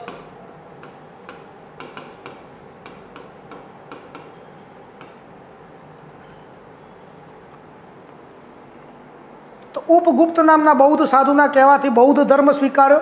અને અશોકે પછી પોતાના નામ રાખ્યા દેવાનામ પિય, દેવાનામ પિય અને પિયદસ્સી. પિયદસ્સી અને દેવાનામ પિય એવા અશોકભાઈ કલિંગનું યુદ્ધ લડ્યા છે. યુદ્ધ પછી હૃદય પરિવર્તન થઈ ગયું છે. એ કલિંગનું ગુજરાતમાં એ શાસન ચાલતું હતું, સોરી અશોકનું. તો અશોકે ગુજરાતનો વહીવટ કરવા માટે પોતાનો સૂબો મોકલ્યો. અશોકના સમયમાં ગુજરાતનો જે સૂબો છે એનું નામ છે યવનરાજ તુષાસ્પ. યવનરાજ તુષાસ્પ. એને ગિરિનગર જુનાગઢમાં આવ્યા પછી કરેલું અગત્યનું કામ, જે સુદર્શન તળાવ બન્યું હતું એમાંથી સિંચાઈના પર્પઝ માટે નહેર કઢાઈ દીધી. સુદર્શન તળાવમાંથી નહેર કાઢવાનું કામ કોને કર્યું છે? યવનરાજ તુષાસ્પએ કર્યું છે. અને અગત્યનું કામ કહેવાય. રેડી? અશોકનું હવે બીજું કામ શું છે અગત્યનું? જુનાગઢના શિલાલેખ લખ્યા છે ભાઈ. યસ, જુનાગઢના શિલાલેખ. શિલાલેખો કોતરાવાવાળો અશોકે ભારતનો પહેલો શાસક છે. અને અશોકના જે શિલાલેખ છે એમાં જુનાગઢનો શિલાલેખ આપણા માટે અને બધી રીતે અગત્યનો છે. તો જુનાગઢનો શિલાલેખ અશોકે કઈ ભાષામાં? તો પાલી ભાષા અને બ્રાહ્મી લિપિમાં કોતરાયો છે. તો મિત્રો ધ્યાનમાં રાખજો, આ કેસ ઇમ્પોર્ટન્ટ છે. પાલી ભાષા અને બ્રાહ્મી લિપિમાં જુનાગઢનો શિલાલેખ અશોકે કોતરાયો. ગિરનારની તળેટીમાં પડ્યો છે આ શિલાલેખ. આ શિલાલેખ એમને એમ પડ્યો હતો. પહેલી વાર માર્કેટમાં ક્યારે પિક્ચરમાં આવ્યો? 1822માં કર્નલ જેમ્સ ટોડે એવું કીધું કે અહીંયા કોઈક લેખ છે. અશોકના જેવી ખબર પડી નહીં. તો અશોકના ગિરનારના લેખ સૌથી પહેલાં શોધવાવાળો વ્યક્તિ કોણ છે? તો કર્નલ જેમ્સ ટોડ છે. ટોડે ટોડ કાઢ્યો, સિલેબસ વધાર્યો ભાઈ આપણું. પછી તો સમાચારો વહેતા થયા કે કોઈ લેખ છે, લેખ છે. તો જેમ્સ પ્રિન્સેપ નામનો વ્યક્તિ પકડને પાના લઈને બધું ખોલવાવાળું લઈને આવી ગયો અને સાહેબ આ શિલાલેખને રફે દફે કરી દીધા, ઉકેલી દીધા. તો અશોકના શિલાલેખ જુનાગઢના સૌ પ્રથમ ઉકેલવાવાળો જેમ્સ પ્રિન્સેપ. જેમ્સ પ્રિન્સેપ. આ પ્રિન્સેસ નથી, રાજકુમારી નથી. જેમ્સ પ્રિન્સેપ નામના વ્યક્તિએ, આવું નામ છે ભાઈ, જેમ્સ પ્રિન્સેપ સૌ પ્રથમ ઉકેલ્યા છે. પણ એને ઉકેલ્યા હતા પણ બિચારાને અમુક એરર હતી, એને નથી ખબર કે શું એરર છે. એ શિલાલેખ પછી સંપૂર્ણ ઉકેલા એક મૂળ ગુજરાતી વ્યક્તિ ડૉક્ટર ભગવાનલાલ ઇન્દ્રજીત. સાક્ષાત ભગવાન આવ્યા ત્યારે મેર પડ્યો ભાઈ, સંપૂર્ણ ઉકેલ્યા. ઓકે, તો આટલા 3 માણસોને ધ્યાન ઉપર રાખો. આ શિલાલેખમાં ઊંધું વળીને કોણ પડી ગયા છે પાછળ ભાઈ? તો સૌથી પહેલાં શોધવાવાળો વ્યક્તિ, બનાવવાવાળો અશોક છે, શોધવાવાળો કર્નલ જેમ્સ ટોડ છે, ઉકેલવાવાળો કોણ છે? જેમ્સ પ્રિન્સેપ. અને સંપૂર્ણ ઉકેલનાર કોણ છે? તો ડૉક્ટર ભગવાનલાલ ઇન્દ્રજીત. બધું પ્રોપરલી ખ્યાલ આવી ગયો. એટલે જુનાગઢનો એક નવાબ આવ્યો રસુલ ખાન. એ રસુલ ખાને આ જુનાગઢને લેખને આરક્ષિત કર્યા, ફરતે બાઉન્ડ્રી બનાવી દીધી. એટલે જેથી કરીને કોઈ નકામા લીટા ના કરે, નહીં તો કંઈ લખ્યું કોઈ હશે ને ઉકેલાશે કંઈક, તો બાઉન્ડ્રી બનાવવાવાળો રસુલ ખાન છે. આ રસુલ ખાનનો દીકરો એટલે પેલો પાકિસ્તાનમાં જોડી દીધું ને જુનાગઢને, નવાબ મોહબ્બત ખાન ત્રીજો, એના પપ્પા છે. ઓકે, અશોકભાઈ પૂરા. જુનાગઢનો લેખ અગત્યનો છે, પૂછ કરે છે બહુ. કયા મૌર્ય રાજાના શિલાલેખ ગિરનારની તળેટીમાં આવેલા છે? અશોકે કઈ ભાષામાં શિલાલેખ કોતરાયા? કોણે ઉકેલ્યા? કોણે શોધ્યા? બધે પૂછાઈ ગયેલા પ્રશ્ન છે. અશોક પછી એનો દીકરો ને પછી એનો પૌત્ર આવે છે. એના દીકરાનું કુણાલનું કંઈ કામ નથી. અશોકના પૌત્રને ધ્યાનમાં રાખો, રાજા સંપ્રતિ, જેને જૈન ધર્મ સ્વીકાર્યો હતો.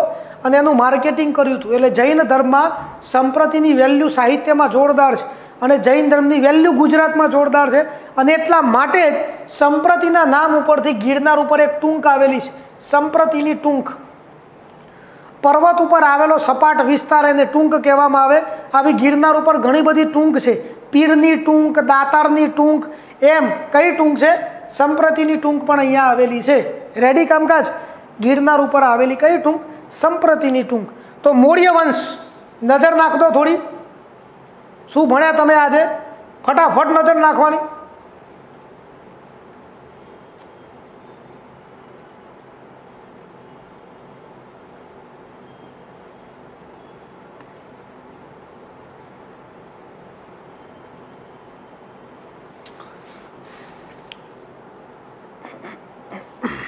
ઓકે, હવે ચોથા નંબરનું ચેપ્ટર આપણું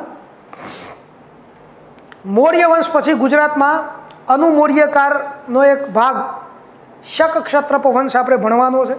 શકકાળ, શક રાજાઓનો સમય. તો એ શક રાજાઓની માહિતી 400 વર્ષ સુધી વહીવટ કર્યો આ શકોએ ગુજરાતમાં. પણ ગુજરાતમાં નહોતા રહેતા, ઉજ્જૈનથી વહીવટ કરતા હતા, મધ્યપ્રદેશમાંથી. એટલે હજુ ગુજરાતમાં તો રહીને વહીવટ કરે એવા કોઈ આયા જ નથી. બહારની પાર્ટીઓ જ આપણે બોલાવી છે બધી. તો આ પણ જરા ધ્યાનમાં રાખજો. તો શક ક્ષત્રપ વંશ, શકો મૂળ મધ્ય એશિયાના છે ને. તો મારા બેટા પાછા મધ્યપ્રદેશના તો ખરા, પણ એ ત્યાંથી ક્યાંથી આવ્યા છે? ઠેઠ મધ્ય એશિયામાંથી તગડાતા અહીં આવ્યા છે. એટલે આ તો ઓર વિદેશી પ્રજા કહેવાય પાછી. એટલે શકોનું મૂળ સ્થાન મધ્ય એશિયા છે. એમાં ગુજરાતમાં સૌથી પહેલો વહીવટ શકોમાં કોને કર્યો? ચાસ્ટન નામના રાજાએ કર્યો. એટલે સ્થાપક આવે ચાસ્ટન, મિસ્ટર સ્થાપક છે, એટલે યાદ રાખો. બાકી શકોમાં સૌથી ફેમસ રાજા ગુજરાતના ઇતિહાસમાં જેના પ્રશ્ન પૂછાય છે રુદ્રદામન પહેલો. આપણો રુદ્રદામન સિલેબસવાળો રાજા આ વંશનો સૌથી પ્રતાપી શાસક છે. પરાક્રમી, પ્રતાપી, તલવારો ખેંચવાવાળો, ભાલા ફેંકવાવાળો રાજા. એટલે રુદ્રદામન પહેલો. શું કામ કર્યું ભાઈ? સિલેબસ વધારે. કામમાં શું કરશે આ મારા બેટા ભેગા થઈને બધા? તો એમાં અગત્યનું કામ કે ગિરનારની તળેટીમાં સંસ્કૃત ભાષા અને બ્રાહ્મી લિપિમાં એક લેખ કોતરાયો છે. રુદ્રદામને ગિરનારની તળેટીમાં સંસ્કૃત ભાષા અને બ્રાહ્મી લિપિમાં એક લેખ કોતરાયો છે, અશોકની બિલકુલ ડાબીમાં. આ ગિરનારમાં લેખ છે ને, પથ્થર એક જ છે, એક જ પથ્થર ઉપર આ બધા તૂટી પડ્યા છે. અશોક ને અશોકની ડાબી બાજુ રુદ્રદામન ને પછી સ્કંદગુપ્ત ને એ બધું. અને રુદ્રદામનના સમયમાં ગુજરાતનો સૂબો છે સુવિશાખ.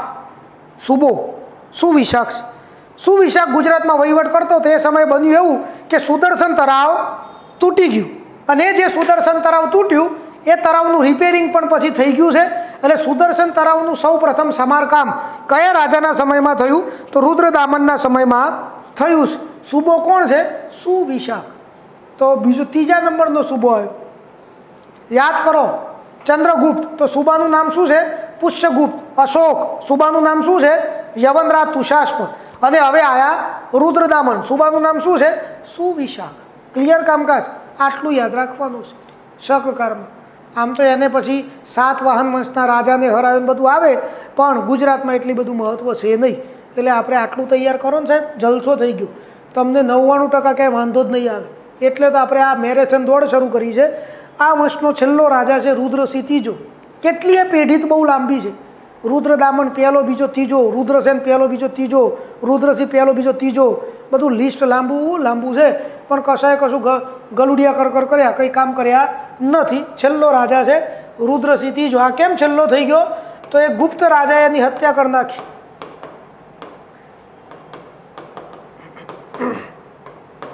તો ગુપ્ત રાજાએ એની હત્યા કરી નાખી. એટલે ગુજરાતમાં શકકાળ પૂરો થઈ ગયો અને ગુપ્તકાળ શરૂ થઈ જતો હોય છે. તો અગત્યની માહિતી આટલી છે શક વંશમાં. ઓકે, ચલો આગળ વધીએ.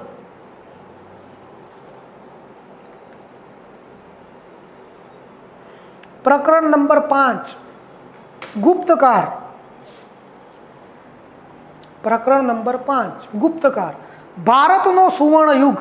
ગુપ્તકાળ એટલે ભારતનો સુવર્ણ યુગ છે. આ ગુપ્ત છે એટલે બધું ગુપ્ત નથી, આ બધું ડિક્લેર છે પાછું. એટલી બધી માહિતી છે ને ભારતમાં તો ભૂકા કાઢે. પણ એ ગુપ્તકાળની ગુજરાતમાં અસર વધારે થઈ નથી. ગુજરાતમાં ગુપ્તકાળની શરૂઆત પેલા શક રાજા રુદ્રસિંહ ત્રીજાની હત્યા કરી. કોને કરી હતી? ચંદ્રગુપ્ત બીજાએ કરી છે. થોડી જગ્યા ક્યાંય હોય તો તમને સમજાવી દઉં અહીંયા મિત્રો. જો ગુપ્તકાળની વાત કરું છું કે ગુપ્ત કાળ છે ને આ રીતે શરૂ થાય, શ્રીગુપ્ત, પછી ઘટોત્કચ, પછી ચંદ્રગુપ્ત પહેલો, પછી સમુદ્રગુપ્ત,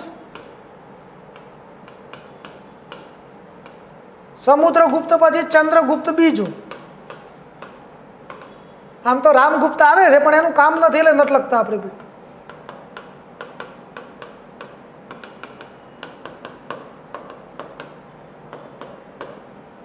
તો આવા રાજાઓ છે ગુપ્ત કાળમાં, પણ એમાં આ 5 ડેન્જર છે.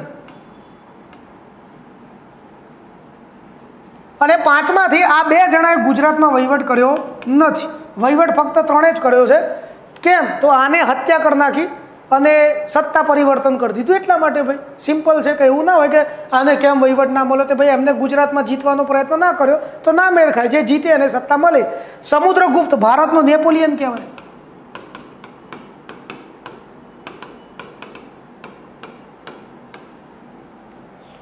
ઓકે, ચલો. તો ગુજરાતમાં ગુપ્ત કાળની શરૂઆત કોના સમયથી થાય? 2017 જીપીએસસીનો પ્રશ્ન છે. આપણને પૂછે ચંદ્રગુપ્ત બીજો. આ ચંદ્રગુપ્ત કોઈ સામાન્ય નથી. વાર્તાઓમાં ફેમસ આપણો રાજા વિક્રમ અને વેતાળ, 32 કઠપૂતળીની વાર્તા, ન્યાયનું સિંહાસન, જેના દરબારમાં કાલિદાસ ને બધા ડેન્જરિયસ માણસો છે, એવો આપણો વિક્રમાદિત્ય છે ભાઈ. તો એને શક રાજા રુદ્રસિંહ ત્રીજાની હત્યા કરી અને ગુજરાત, એ સમયે ગુજરાત શું રાષ્ટ્ર તરીકે ઓળખાતું હતું, ગુજરાત જીતી લીધું. એ સમયે એને ગુજરાત જીતી લીધું છે. ક્લિયર કામકાજ. અને એને શકારી અને શાસક નામના બિરુદો પણ ધારણ કર્યા. શક રાજાઓને ભારતમાંથી બધેથી એને હરાયા. એકલા ગુજરાતમાંથી નહીં, ભારતમાંથી વીણીને કાઢ્યા.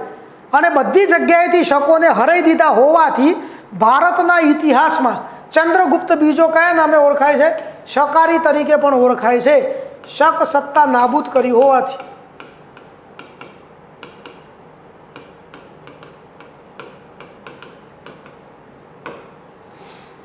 એ ચંદ્રગુપ્તના દરબારમાં કાલિદાસ, ધન્વંતરી, વરામિહિર, કવિ અમરસિંહ જેવા નવરત્ન, ક્ષપણક, ગબટ પર્વ, શંકુ, હરિસેન, સેનાપતિ વીરસેન, તો આવા બધા છે. બીજાનું કામ નથી. આટલા થોડા ધ્યાન ઉપર રાખજો. આ વરામિહિર છે ભાઈ. કાલિદાસ, ગુજરાતના ઇતિહાસમાં એમના પુસ્તકોને એવું બધું પૂછાય નહીં, બાકી ઇમ્પોર્ટન્ટ તો ખરા. ભારતના લેવલે તૈયાર કરો ને તો કાલિદાસના સારા પુસ્તકો તૈયાર કરવા પડે. રેડી? ચલો, એમને છોડ દઈએ. હવે ચંદ્રગુપ્તના સમયમાં એક ઐતિહાસિક ઘટના, ચીની ચરકટ ફાહિયાને ભારત અને ગુજરાતની મુલાકાત લીધી છે. ગુજરાતમાં આવ્યો છે એટલે લખવું પડે. તો કયો ચીની યાત્રાળુ આવ્યો છે? ફાહિયાન. ભારતની સાથે ગુજરાતમાં લખીશ. અને રખડપટ્ટીની માહિતી એને લખી કયા પુસ્તકમાં? Folk walkie. ફાહિયાનની રખડપટ્ટીની માહિતી ફોક વોકી. હવે પહેલી વાત, ફાહિયાનનું મૂળ નામ સેહી છે. એનું મૂળ નામ શું છે? સેહી. હવે ફાહિયાને પોતાની નોંધમાં બધી સારી માહિતી લખી, પણ એ પણ લખ્યું કે ભારતનો વેપાર, દરિયાના રસ્તાનો વેપાર અફલાતુન છે ને એમાં બંદરો તો મેં જોયા, આવા બંદરો તો ક્યાંય મેં આજ દિન સુધી ચીનમાં જોયા નથી. અને એને 4 જેટલા બંદરોનો ઉલ્લેખ કર્યો. એ 4માંથી 2 ગુજરાતના છે. કયા? ખંભાત અને ભરૂચ, એટલે કે બેરી ગોજા. તો ફાહિયાને એની નોંધમાં ગુજરાતના કયા બંદરોનો ઉલ્લેખ કર્યો છે? તો ખંભાતનો ઉલ્લેખ કર્યો છે. ને બીજું કયું નામ લખ્યું? બેરી ગોજા. તો કયો શબ્દ આવ્યો આપણા માટે મિત્રો? બેરી ગોજા. તો બેરી ગોજા એટલે કઈ જગ્યા? ભરૂચ. ભરૂચને બેરી ગોજા તરીકે નોંધવાવાળો પ્રવાસી કોણ છે? ફાહિયાન. પ્રવાસ નોંધ ફોક વોકી. ફાહિયાન કયા દેશનો પ્રવાસી છે? ચીનનો. જેનું સાચું નામ એલસીમાં તો મમ્મી પપ્પાએ શું લખાયું છે? સેહી. રેડી? આગળ વધીએ.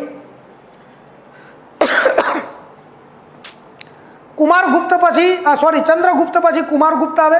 ગુજરાતમાં 1 રૂપિયાનું એ કામ નથી, પણ છતાંય 2 લીટી યાદ રાખો. એનું સાચું નામ છે મહેન્દ્રાદિત્ય. મહેન્દ્રવાળી બધી સિરીઝો એની.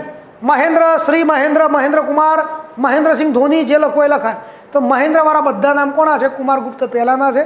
એ કુમારગુપ્તનું નામ કુમાર એટલે પડ્યું હશે કે એ ભગવાન કાર્તિકેયનો પરમ ભક્ત છે. અને એ કાર્તિકેયનું નામ કુમાર છે ભાઈ, એટલે આનું નામે કુમાર થયું હોવું જોઈએ. અને કાર્તિકેયનો ભગ હોવાથી એના સિક્કાઓમાં કોનું પ્રતીક જોવા મળશે? નોર્મલી મોરના પ્રતીકવાળા સિક્કા એના સમયમાં જોવા મળે છે. એ કુમારગુપ્તના સમયમાં ભારતના ઇતિહાસમાં બનેલું ઐતિહાસિક કામ એટલે નાલંદા વિદ્યાપીઠની સ્થાપના. બિહારમાં નાલંદા વિદ્યાપીઠની સ્થાપના થઈ. ગુજરાતમાં નથી, પણ બહુ મોસ્ટ ઇમ્પોર્ટન્ટ છે એટલે આપણે એક લીટીમાં ચર્ચા કરી લીધી.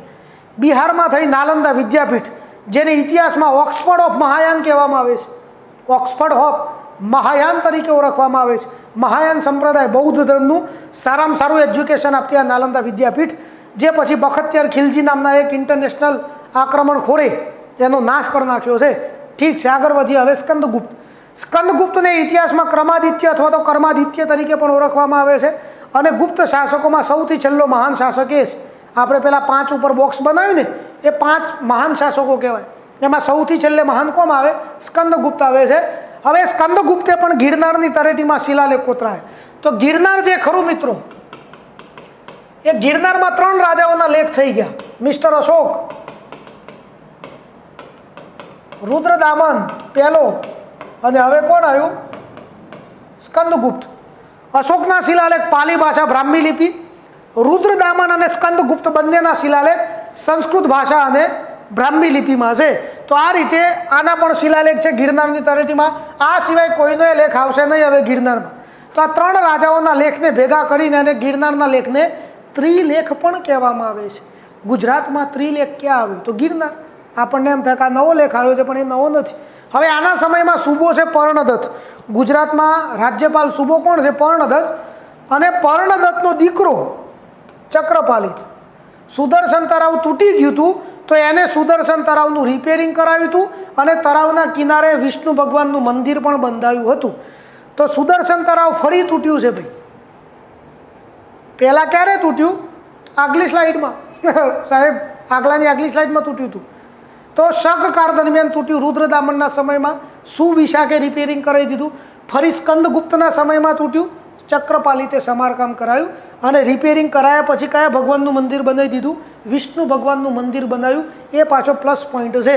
અને સ્કંદગુપ્તના સેનાપતિ ભટ્ટારકે ગુજરાતમાં સત્તા પરિવર્તન કરી નાખ્યું અને મૈત્રક વંશની શરૂઆત કરી નાખેલી છે. તો અહીંયાથી મૈત્રક વંશ શરૂ થઈ જાય. ગુપ્ત રાજાઓની અમુક પરચુરણ માહિતી છે જે ગમે તે એક્ઝામમાં પૂછાઈ શકે. પહેલી વાત, આ રાજાઓ છે ને ભાગવત ધર્મના છે, વૈષ્ણવ ધર્મી, જય શ્રી કૃષ્ણ રામ રામવાળા માણસો છે બધા ભાઈ. વિષ્ણુ ભગવાન અને એમના અવતારોને ફોલો કરી રહ્યા છે. અને એટલા માટે જ એમના સિક્કાઓમાં કોનું પ્રતીક છે? વિષ્ણુ ભગવાનના લીધે ગરુડનું પ્રતીક છે મિત્રો. ગુપ્તકાળ દરમિયાન એક અગત્યનું કામ એ થયું હતું કે ભારતમાં પથ્થરના શિખરવાળા મંદિરોની શરૂઆત થાય છે. પથ્થરના શિખરવાળા મંદિર, અને એવા મંદિરોનું એક ઐતિહાસિક મંદિર ગોપ મંદિર આપણે ત્યાં બન્યું છે. ગુજરાતનું સૌથી જૂનું મંદિર છે, પણ અત્યારે પ્રેક્ટિકલ ના કહેવાય, દર્શન કરવાનું નહીં, ખંડિત અવસ્થામાં છે. એટલે ગોપ મંદિર જામનગરમાં છે અને ગુપ્તકાળની શૈલીમાં બનેલું આ કહેવાય છે. અને ગુપ્તકાળમાં બધા વિદ્વાનો પણ થઈ ગયા. આર્યભટ્ટ થઈ ગયા, મહર્ષિ સુશ્રુત થઈ ગયા, કવિ ભાસ થઈ ગયો, પંડિત વિષ્ણુ શર્મા થઈ ગયા. એવા માણસોમાં એક ગુજરાતનો પણ સેલિબ્રિટી છે, બ્રહ્મગુપ્ત નામનો પ્રખ્યાત ગણેશ શાસ્ત્રી, જે ગુજરાતના છે એટલે લખ્યા છે. નીચેના વિદ્વાનોમાંથી, ગુપ્તકાલીન વિદ્વાનોમાંથી કયો ગુજરાતી હતો? તો બ્રહ્મગુપ્ત. કયા ક્ષેત્રમાંથી આવે? ગણિત, sine theta, cos theta, tan theta, ભૂકા કાઢ નાખે એવા ક્ષેત્રમાંથી આવે છે. શું કામ કર્યું? એક પુસ્તક લખ્યું, બ્રહ્મસ્ફુટ સિદ્ધાંત નામનું પુસ્તક લખ્યું છે. એ પુસ્તકમાં અજબ ગજબની માહિતી આપી છે અને ગુરુત્વાકર્ષણ બળ સુધી પહોંચી ગયા છે. નામ નથી લખ્યું, એવું લખ્યું છે કે પૃથ્વી ઉપર વસ્તુઓ ટકી રહેવા પાછળનું કારણ એ પૃથ્વીનું જ પોતાનું સ્વયંનું બળ છે. બોલો, ન્યૂટન આવે એ પહેલાં, વર્ષો પહેલાં. ન્યૂટન તો 16મી 17મી સદીનો માણસ કહેવાય. આ 6ઠી સદીમાં તો ભૂકા કાઢ નાખ્યા અને સફરજન પડ્યું નથી પાછું, એમને એમ ખબર પડી છે. એટલા માટે જ બ્રહ્મગુપ્તને ભારતના ન્યૂટન કહેવાય છે. શું કહેવાય છે આ મિસ્ટરને? ભારતનો ન્યૂટન કહેવામાં આવે છે. આર્યભટ્ટે શૂન્યની શોધ આર્યભટ્ટે કરી, પણ એ શૂન્યનો સિમ્બોલ કોને આપ્યો? કે શૂન્ય ભાઈ આવું દેખાશે, એ બ્રહ્મગુપ્તે કીધું. અને આપ્યું તો એનો ઉપયોગ શરૂ થયો ને. આપ્યો જ ના હોત તો ખાલી વ્યાખ્યા હતી એ પહેલાં તો શૂન્યનો ઉપયોગ કરવાવાળો પણ પહેલો વ્યક્તિ બ્રહ્મગુપ્ત છે. બાકી તમને એવું પૂછી લે કે મૂળ કયા ગુજરાતીએ શૂન્ય શોધ્યું, તો આ જ લખાય ભાઈ, કારણ કે આર્યભટ્ટ ગુજરાતી નથી. આવું લખ્યું છે તો જવાબ આપી દેવો. જેવો પ્રશ્ન એવો તમારો જવાબ. ક્લિયર? ગુપ્તકાળ પણ પૂરો થયો મિસ્ટર. નેક્સ્ટ ચેપ્ટર આપણું અગત્યનું છે, ચાવડા વંશ મેં લીધો છે. અગત્યનો વંશ આપણે પકડ્યો છે, ચાવડા વંશ. આમ તો ગુપ્તકાળ પછી મૈત્રક વંશને એવું બધું આવે છે, પણ ચાલી જાય. ખાસ ફટાફટ રિવિઝનમાં એનું એટલું બધું ઇમ્પોર્ટન્ટ નથી. એટલે આપણે કયો વંશ લઈ લઈએ મિત્રો? ચાવડા વંશ. તમને પાસ થઈ જવાનું, 90% કામ થઈ જાય એવું કામ આપણે કરવાનું છે. બાકી તો કથા તો બહુ લાંબી ખેંચવી એટલી ખેંચાય, જેટલું લાંબુ કરવું એટલું કચાય. ઇતિહાસ તો અવિરત ધારા છે અને ન પૂરો કરવો હોય ને ત્યાં સુધી ન થાય. તો ચાવડા વંશ જરા સમજી લઈએ. હવે આપણે અગત્યનો વંશ છે મિત્રો ચાવડા વંશ. સમયગાળો પણ લખ્યો છે. ઘણા ઇતિહાસકારો આ સમયને ખોટો પણ ગણે છે, આપણે સાચો ગણવાનો. ઇતિહાસકારો જેમ કરવું એમ કરે. તો જેવો ચાવડા વંશ આવે ને, જય શિખરી ચાવડા, વનરાજ ચાવડા, બધાના નામ કેવા પિક્ચરમાં આવી જતા હોય છે આપણા ઉપર. તો જય શિખરી ચાવડા નામના વ્યક્તિનું પંચાસરામાં શાસન ચાલતું હતું. રૂપેણ નદી કિનારે આવેલું આ પંચાસરા, રાધનપુરની નજીક. તો પંચાસરાના શાસક હતા આ જય શિખરી ચાવડા. નાનું રજવાડું છે, પણ એમની વાતો એટલી બધી ધીમે ધીમે ધીમે ધીમે ફેમસ થવા લાગી કે યુવાન યોદ્ધો છે, આજુબાજુના રાજાઓ ગભરાવા લાગ્યા કે દિન પ્રતિદિન આમની કીર્તિ વધે છે, કાલે ઉઠીને આપણને બલીનો બકરો બનાવશે. એટલે એ બધા રાજાઓએ શું કર્યું કે કનોજ ઉત્તર પ્રદેશનો એક રાજા છે, જે મૂળ પહેલાં ગુજરાતમાં રહેતા હતા બધા રાજાઓ, પણ પછી ઉત્તર પ્રદેશમાં શિફ્ટ થઈ ગયા છે. તો એમને પત્ર લખીને બોલાયા કે તમે આવો, આ બધું તમારું હતું પહેલાં, તમે ત્યાં જતા રહો છો, અહીંયા ધ્યાન રાખતા નથી આબુમાં ભિંદમાલમાં. તો આ જય શિખરી દિન પ્રતિદિન એની કીર્તિ વધારી રહ્યો છે. જો તમે અહીંયા આવો તો બે કામ થશે, તમારું આ જૂનું બધું સચવાઈ જશે અને જય શિખરીને મારી નાખશો તો જય શિખરી જોડે પૈસા બહુ છે. તો ત્યાં ઉત્તર પ્રદેશ કનોજનો રાજા હતો ભુવડ. એ ભુવડે પહેલાં તો પોતાના સેનાપતિ મીરને મોકલ્યો. મીર સક્સેસ ગયો નહીં, મીર હારી ગયો. એટલે પછી ભુવડે ફરી આક્રમણ કર્યું. ઓચિંતું 56 દિવસ સુધી પંચાસરનો ઘેરો ગાલ્યો અને એ ઘેરામાં પછી જય શિખરી ચાવડા અવસાન પામે છે. તો કનોજ ઉત્તર પ્રદેશમાં આવે કનોજ. કનોજના રાજા ભુવડે આક્રમણ કરતા જય શિખરીનું અવસાન થયું છે. જય શિખરી ચાવડાનું અવસાન થઈ ગયું હતું મિત્રો. તો જય શિખરી લડતા લડતા મરી ગયા છે. અને લડતા લડતા મળ્યા એ પહેલાં એમને શું કરેલું, પોતાની પત્ની રૂપસુંદરી અને એમના સારા સુરપાલને ત્યાંથી કાઢી મૂક્યા હતા. કારણ કે રૂપસુંદરી એ સમયે ગર્ભવતી છે, એમનું જીવવું જરૂરી છે. આ બધી માહિતીનું વર્ણન તમને કયા પુસ્તકમાંથી મળશે? રત્નમાલા નામના હિન્દી ગ્રંથમાંથી આ બધી માહિતી મળશે, જે કૃષ્ણ કવિએ લખેલી છે, જેના લેખક છે કૃષ્ણ કવિ. ચાવડા વંશની શરૂઆતની માહિતી. તો પેલા રૂપસુંદરી અને એમનો ભાઈ સુરપાલ ભાગી ગયા, જંગલમાં ગયા. ખબર પડી ગઈ કે જય શિખરી ચાવડા હવે રહ્યા નથી, એટલે પંચાસરમાં જવાનો કોઈ સવાલ નથી. અને આમે પંચાસર તો ખેદાન મેદાન થઈ ગયું હતું. જંગલમાં ભીલ જાતિના લોકોએ એમને આશરો આપ્યો. થોડાક જ સમયમાં એક દીકરાને જન્મ આપ્યા રૂપસુંદરીએ. વનમાં જન્મે એટલે નામ પડી ગયું વનરાજ ચાવડા. તો એન્ટ્રી થઈ વનરાજ ચાવડાની. ચાવડા વંશનો સ્થાપક છે. જંગલમાં એનો જન્મ થયો છે. પપ્પાનું નામ જય શિખરી, મમ્મીનું નામ રૂપસુંદરી અને મામા સુરપાલ. જ્યારથી કટપ્પા આવ્યો છે ને મામા બધા ફેમસ થઈ ગયા છે, એટલે સુરપાલને પણ યાદ રાખો. હવે આ વનરાજની સાથે 3 લોહીના સંબંધવાળા વ્યક્તિઓ અને બીજા 3 અગત્યના સંબંધો. તો વનરાજ 1.5 વર્ષનો થયો હશે. જય શિખરીના સંબંધમાં નજીકમાં એક જૈન મુનિ હતા શીલગુણ સુરી. એ શીલગુણ સુરી વનરાજને તો ખબર નહીં, એમને ખબર ના હોય કે વનરાજ પેદા થયો છે. પણ રૂપસુંદરી અને સુરપાલને શોધતા શોધતા જંગલમાં આવ્યા. અને પછી જંગલમાં આવ્યા ત્યારે એમને ખબર પડી કે ભાઈ દીકરાને જન્મ આપ્યો છે, શું છે. તો એ શીલગુણ સૂર્યે વનરાજને જોતાની વેશ ભવિષ્ય ભાખ્યું હતું કે આ છોકરો તમે મને સોંપી દો, આ સારો સંત બનશે. અને લઈ ગયા હતા. પણ પછી પાછો લઈને આવ્યા હતા વર્ષો પછી, 10-1 વર્ષ પછી, અને પાછો આપી દીધો ને એવું કીધું કે આ છોકરો સંત નહીં, આ તો મહાન રાજા બનશે. અને એ વનરાજની લાઈફમાં આ મુનિનો અગત્યનો રોલ છે. તો વનરાજ સાથે કયા જૈન મુનિ જોડાયેલા છે? શીલગુણ સુરી, જેમને વનરાજ માટે ભવિષ્ય ભાખ્યું હતું કે આ મહાન શાસક બનશે. ને પછી વનરાજ સારો શાસક બન્યો છે. તો વનરાજ 13-14 વર્ષનો થયો, ભવિષ્ય ડિક્લેર થઈ ગયું. પછી કરવાનું શું? તો રાજા થશે, રાજા થશે. પણ રાજા એમને એમ થવાય ભાઈ? પૈસા વગર રાજા કેવા? ઠેકાણા વગરના. એટલે વનરાજે નક્કી કર્યું મામા બેવાએ કે ગમે તેમ કરીને પૈસો ભેગો કરવો છે. પૈસો કેમનો લાવશું આપણે? હવે લૂંટફાટ. પૈસા પગાર ઉપર તો મેર ના પડે ને બધું. તો લૂંટફાટ કરવાનું જંગલમાં નક્કી કર્યું. લૂંટે જાય પણ કે મેર પડે નહીં. જંગલમાં થોડા લોકો કરોડોની પ્રોપર્ટી લઈને ફરતા હોય, અને જે થોડું ઘણું મળે તો રૂટીન ખર્ચાઓમાં નીકળી જતું હતું. પછી ઘણા વર્ષો પછી એક મિત્ર એમના હાથમાં આવ્યો, અણહિલ ભરવાડ કહે છે હું તમને સપોર્ટ કરું. કે શું પૈસા આપશો? કે ના ના, હું તો ફકીર માણસ છું, લૂંટવામાં મદદ કરું. વનરાજ કે ભાઈ અમને જ બુરા કશું હાથમાં નથી આવતું, તું શું મદદ કરીશ? પણ છતાંય મિત્રએ સામેથી વાત કરી છે તો અણહિલ ભરવાડે પણ સપોર્ટ કર્યો આ વનરાજને. અને એમ કરતાં કરતાં એક દિવસ એક ઝાડ પાછળ સંતાયા હતા, અને ચાંપો વાણિયો ત્યાંથી પસાર થતો તો થોડી મિલકત લઈ અને એમની મુલાકાત, આ 3 જણાની મુલાકાત કોના જોડે થઈ ગઈ? ચાંપા વાણિયા જોડે થઈ ગઈ. ચાંપા વાણિયાએ પોતાની મિલકત આપી દીધી વનરાજને કે ભાઈ તમારું આ જે કામ છે રાજા બનવાનું, એમાં મારો પણ ઐતિહાસિક ફાળો રહેશે. તો આ રીતે બીજા 3 માણસોએ વનરાજને સપોર્ટ કર્યો. શીલગુણ સૂરીએ જ્ઞાનની વાતો કરી હશે, અણહિલ ભરવાડે પણ મદદ કરી અને ચાંપા વાણિયાએ મદદ કરી. થોડી ઘણી મદદ થઈ પૈસાની, એટલે એક લશ્કર તૈયાર કર્યું. સેનાપતિ વનરાજ બની ગયો અને લશ્કરે આક્રમણ કર્યું કઈ જગ્યાએ? કનોજ. અને કનોજને પૈસેથી લૂંટી દીધું.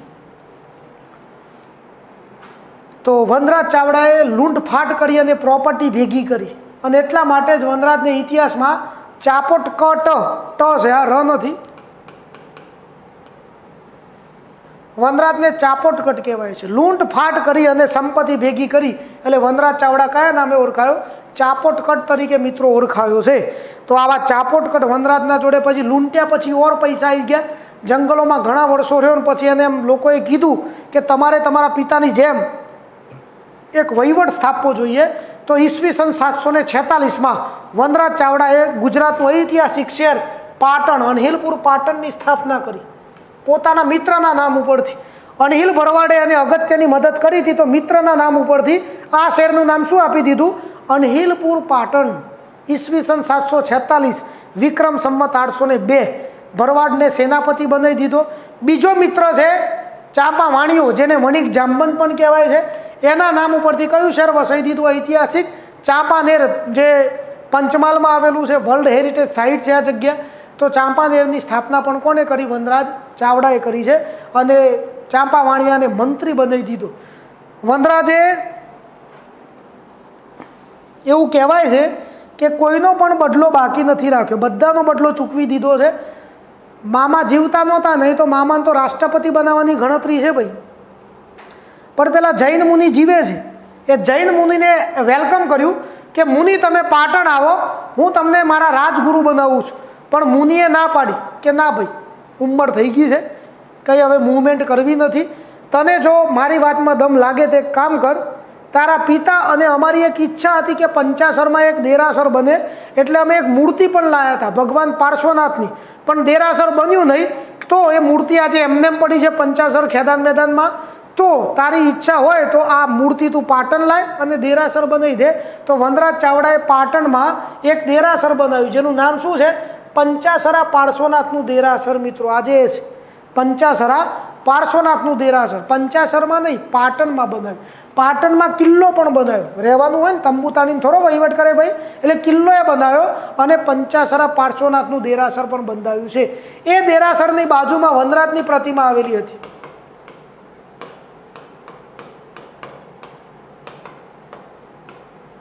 આ દેરાસરની બાજુમાં કોની પ્રતિમા છે? વનરાજની પ્રતિમા. તો આ રીતે વનરાજ ચાવડા એ ચાવડા વંશનો સ્થાપક છે. અગત્યનું એનું કામ છે. વનરાજ ચાવડા પછી આટલા બધા રાજાઓ આવ્યા. ભૂવડ, તો યોગરાજ, ક્ષેમરાજ, વત્સરાજ, ભુવડરાજ અથવા તો ભુયડરાજ, વૈરીસિંહ અને છેલ્લો રાજા સામંતસિંહ. કોઈનું એટલું બધું કામ છે નહીં, એટલે છેલ્લો રાજા યાદ રાખો. સામંતસિંહ ચાવડા એ ચાવડા વંશનો છેલ્લો શાસક છે. ક્લિયર? આટલું રેડી? તો ચાવડા વંશ પણ અહીંયા મિત્રો આપણે પૂર્ણ કર્યો છે. ચાવડા વંશ પણ અહીંયા આપણો પૂર્ણ કર્યો. ચાલે છે ને બધું ઓકે ટનાટણ? ગુજરાતનો સુવર્ણ યુગ. જો આજે ને આજે તમે 2 સુવર્ણ યુગ, ભારતનો એ સોનાનો સમય ભણ્યા અને ગુજરાતનો એ સોનાનો સમય ભણવાના છો. તો આ ગુજરાતનો સુવર્ણ યુગ એટલે મિત્રો સોલંકી કાળ. એટલે કયો કાળ? સોલંકી કાળ. અગત્યનો સમય છે. 80% તમને ખ્યાલ જ હોય છે, પણ છતાંય આપણે ધ્યાન રાખીએ તો આ સોલંકી કાળ એ ગુજરાતનો સુવર્ણ યુગ છે. બાકી આ લોકો મૂળ કયા વંશના હતા? ચાલુક્ય. ચાણુક્ય નહીં, ચાલુક્ય. અને શૈવ ધર્મી છે. ચાલુક્યમાંથી ચાલુકી થયા, એમાંથી ચુલુકી થયા અને એમાંથી સોલંકી થઈ ગયા. એટલે પેપરમાં તમને એવું પૂછે કે ગુજરાતના ચાલુક્ય વંશના કયા રાજાએ આવા આવા કામ કર્યા? તો ચાલુક્ય એટલે સોલંકી વંશ કહેવાનો.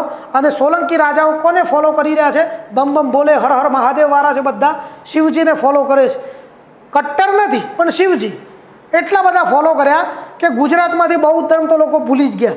બૌદ્ધ ધર્મ સોલંકી કાળથી પૂરું. બુદ્ધમ શરણમ ગચ્છામિ. કુલ 12 રાજાઓએ વહીવટ કર્યો છે સોલંકી કાળ દરમિયાન. કુલ કેટલા રાજાઓ છે? 12 રાજાઓએ વહીવટ કર્યો છે. અને એ સમયે આપણું નામ ગુર્જર પ્રદેશ ચાલતું હતું. એમાંથી ગુર્જરતા થયું, એમાંથી ગુજ્જરતા થયું, અને એમાંથી કયો શબ્દ પિક્ચરમાં આવ્યો? ગુજરાત શબ્દ. તો ગુજરાત શબ્દ કયા કાળથી અસ્તિત્વમાં આવ્યો છે? સોલંકી કાળથી. અને એ શબ્દ સૌથી પહેલાં ક્યાં જોવા મળે છે? આબુરાસમાં જોવા મળશે. એ શબ્દ સૌથી પહેલાં આબુરાસમાં તમને મિત્રો જોવા મળશે. 13મી સદીમાં આબુરાસમાં જોવા મળશે. ઓકે, જોઈએ હવે પહેલો શાસક મૂળરાજ. પહેલો સ્થાપક કહેવાય ચાલુક્ય. સોલંકી કે ચાલુક્ય વંશનો પહેલો રાજા છે મૂળરાજ પહેલો. પોતાના જ સગા મામા સામંતસિંહ ચાવડાની હત્યા કરી અને સત્તામાં આવી ગયેલો છે મૂળરાજ સોલંકી. એટલે મામાની હત્યા કરી છે ભાઈ.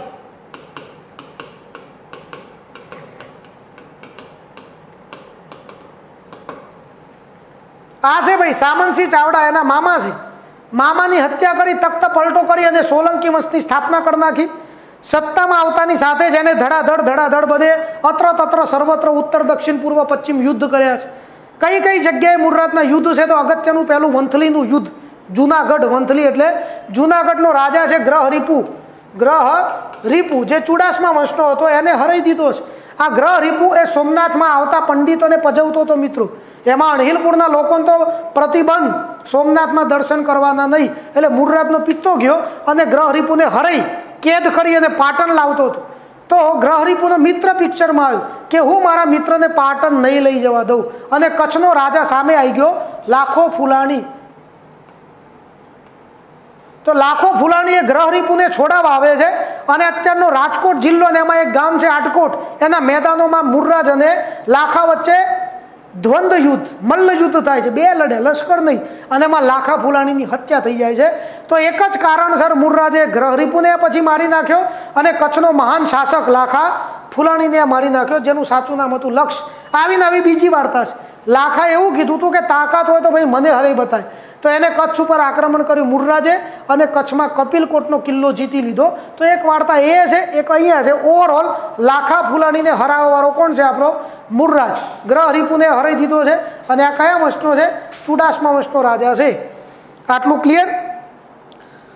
મૂળરાજની કીર્તિ આસમાન લેવલે ચાલે છે. ઓહો, લાખાને માર નાખ્યો, ગ્રહરીપુને માર નાખ્યો, મામાને ભર દરબારમાં માર નાખ્યો. તો એક નવસારી, કે અત્યારનું નવસારી, ત્યાંનો રાજા હતો બારફ. એ સામેથી નીકળ્યો. અને પાટણ પોતાને સમજે છે શું સાહેબ, હું જીતી લઉં. તો એ બારફ સામેથી નીકળેલા. તો મૂળરાજે એના દીકરાને મોકલ્યો ચામુંડરાજને કે ભૂરા તું બતાવી દે આપણે કઈ ક્વોલિટીના માણસો છીએ. તો બારફને હરાયો કોને? ચામુંડરાજે હરાઈ દીધો. મૂળરાજના દીકરા ચામુંડરાજે બારફને હરાઈ દીધો છે. તો આવું અગત્યનું કામકાજ થયું હતું. ઓકે છે? રેડી? બાકી ચોથા નંબર યાદ રાખજો કે મારવા એટલે મધ્યપ્રદેશ. મારવાનો એક રાજા થઈ ગયો છે મૂળરાજના સમયમાં છે, યુદ્ધ થયું નથી.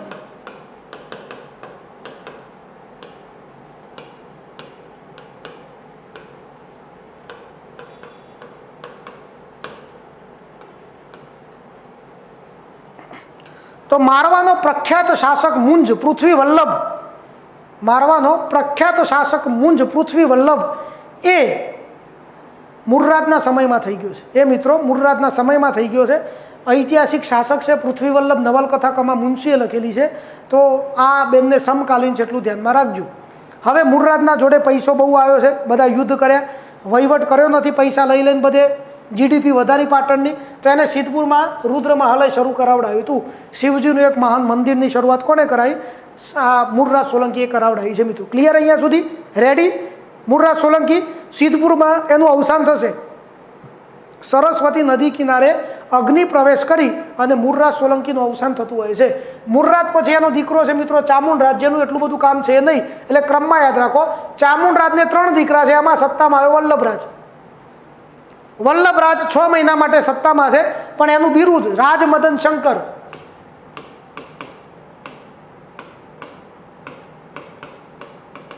અને શીતળાનો રોગ થયો ને એનું અવસાન થઈ ગયું. બોલો, રસી બસી મુકાઈ નથી લાગતી ભાઈ. તો શીતળાનો રોગ થઈ ગયો અને પછી એનું અવસાન થઈ ગયું. તો રાજમદન શંકર, શીતળાનો રોગ અને એનું અવસાન, વલ્લભરાજ. પછી આવે દુર્લભરાજ, એ પણ ચામુંડરાજનો જ દીકરો છે. તો આ વલ્લભ અને દુર્લભ બે ભાઈ છે. અને દુર્લભરાજના સમયમાં શું કામ થયું? તો દુર્લભરાજે પાટણમાં ઐતિહાસિક સરોવર બંધાયું, દુર્લભ સરોવર. પાટણમાં એક ઐતિહાસિક સરોવર બંધાયું છે જેનું નામ શું છે મિત્રો? દુર્લભ સરોવર છે. એ દુર્લભ સરોવર પછી આપણને સહસ્ત્રલિંગ સરોવરમાં આપણે કન્વર્ટ કરી નાખશું. ક્લિયર? આ દુર્લભ રાજે જૂનાગઢના રાજા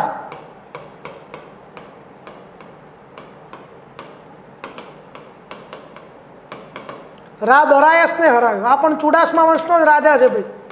એટલું યાદ રાખજો કે જ્યારે પાટણમાં સોલંકીઓ હતા ત્યારે જૂનાગઢમાં કયા રાજાઓ છે? દરાયસ. પહેલાં વંથલી પાટનગર હતું બે રાજાઓ માટે, પણ પછી જૂનાગઢ થઈ ગયું. ચુડાસમાઓના પાટનગર બે, થોડાક સમય માટે 5-10% માટે વંથલી અને પછી કયું પાટનગર. એટલે ચુડાસમા અને સોલંકી નોર્મલી ફાઇટિંગ ચાલુ જ રહેશે. એટલે કોઈક વાર આ તો ગૂગલી ક્વેશ્ચન ફેંકે કે જ્યારે પાટણ અલહિલપુરમાં સોલંકીઓ સત્તામાં હતા ત્યારે સોરઠમાં કયા રાજાઓ છે? તો ચુડાસમા વંશના રાજાઓ છે. ઓકે.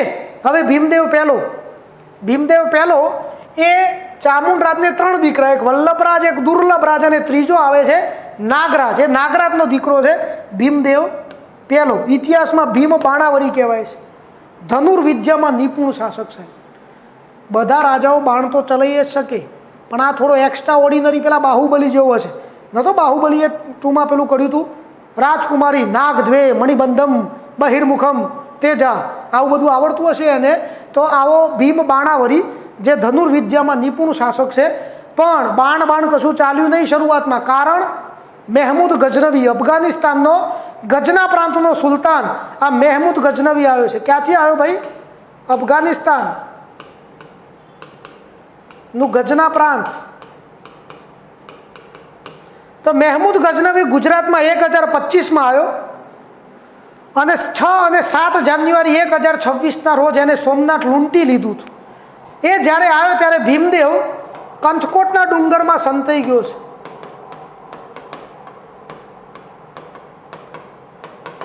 ભીમદેવ ક્યાં સંતાયો? કંથકોટના ડુંગરોમાં સંતાઈ ગયો છે, કચ્છમાં સંતાઈ ગયો છે મિત્રો. અને સોમનાથ તોડી પાડ્યું. અને મહેમૂદ ગજનવી એ મૂળ અફઘાનિસ્તાનનો છે.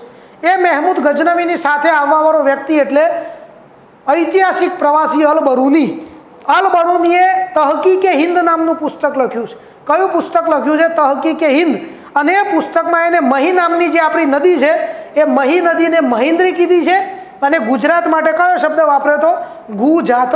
ખાસ યાદ રાખજો મિત્રો, અલ-બરૂની નામના પ્રવાસીએ મહી નદીને શું નામ આપ્યું? મહિન્દ્રી. અને ગુજરાતને શું નામ આપ્યું છે? ગુજરાત એવું નામ આપ્યું છે. તો અલ-બરૂની એ મહેમૂદ ગજનવી સાથે આવશે. તહકીકે હિન્દ અરબી ભાષામાં એને લખેલો છે. આગળ હવે ભીમદેવના જે ભૂલ થઈ ગઈ એ શું? સોમનાથ તૂટી ગયું ભાઈ એના લીધે. એટલે ભીમદેવે સોમનાથ મંદિર બનાવી દીધું અને મોઢેરામાં કયું મંદિર બનાવ્યું? સૂર્ય મંદિર પણ એને બંધાઈ દીધું છે. સોમનાથ ચાલુક્ય શૈલીમાં, મોઢેરા ચાલુક્ય અને ઈરાની શૈલી. એ શૈલીમાં મારો વિશ્વાસ ના કરતા, વારસાવાળા સાહેબ તમને સારું સમજાવે. તો સોમનાથ અને મોઢેરા નામના ઐતિહાસિક મંદિરો આને બંધાઈ દીધા છે. અને હવે ગજનવીએ આવું કર્યું ને ભાઈ મહેમૂદે, એટલે ભીમદેવની ઇમ્પ્રેશન બગડી. એટલે આજુબાજુના રાજાઓ ભીમદેવને માયકાંગલો સમજતા હતા. એમાં આબુના રાજા છે ને આપણને ટેક્સ ચૂકવતા હતા મૂળરાજના સમયથી. પણ ભીમદેવને આ ધંધુક નામના રાજાએ ટેક્સ ના ચૂક્યું કે ભીમદેવ તો નબળો શાસક લાગે, વેરો આપવો નથી. પણ ભીમદેવે નક્કી કર્યું કે સાલા આવો મને નબળો સમજે ના મજા આવે. ભીમદેવે આક્રમણ કર્યું અને ધંધુકને ધંધે લગાડી દીધો, ધંધુકને હરાયો.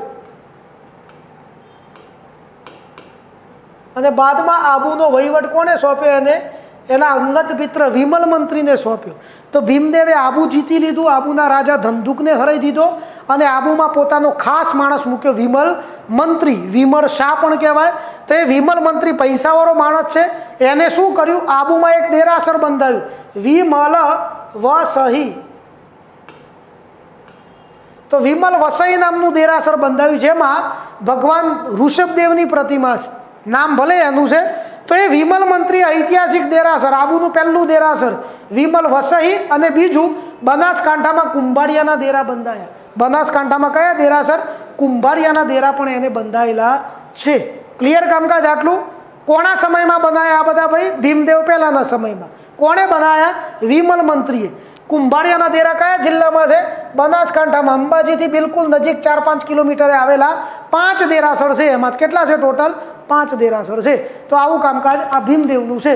અને બીજું જે મહાન શાસક થઈ ગયો ભોજ, આપણો નહીં, મારવામાં આપણે વાત કરી પેલો મુંજ, એ મુંજનો ભત્રીજો એટલે રાજા ભોજ, ગંગુ તેલીવાળો ભાઈ. તો મારવાનો પરમાર વંશનો રાજા ભોજ એ કોનો સમકાલીન છે?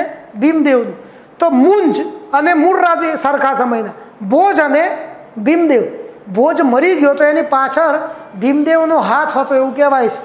ભીમદેવે વાયા મદદો કરી, આપણે એમાં પડવું નથી, પણ સરખા સમયના છે એટલું યાદ રાખજો. હવે ભીમદેવને 2 પત્નીઓ છે.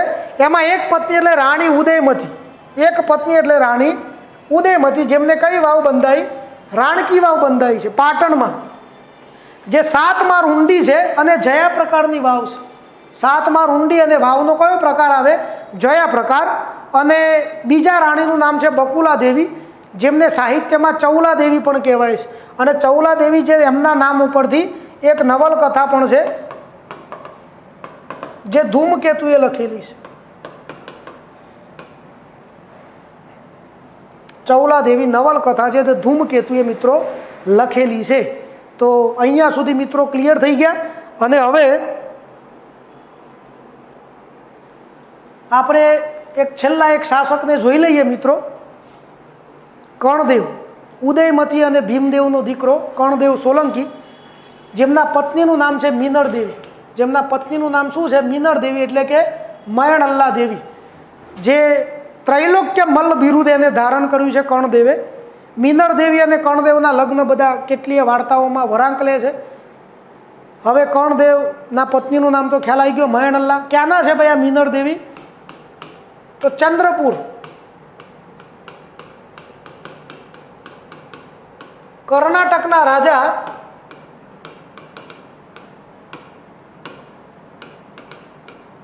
જયકેશીની દીકરી એટલે મીનળ દેવી.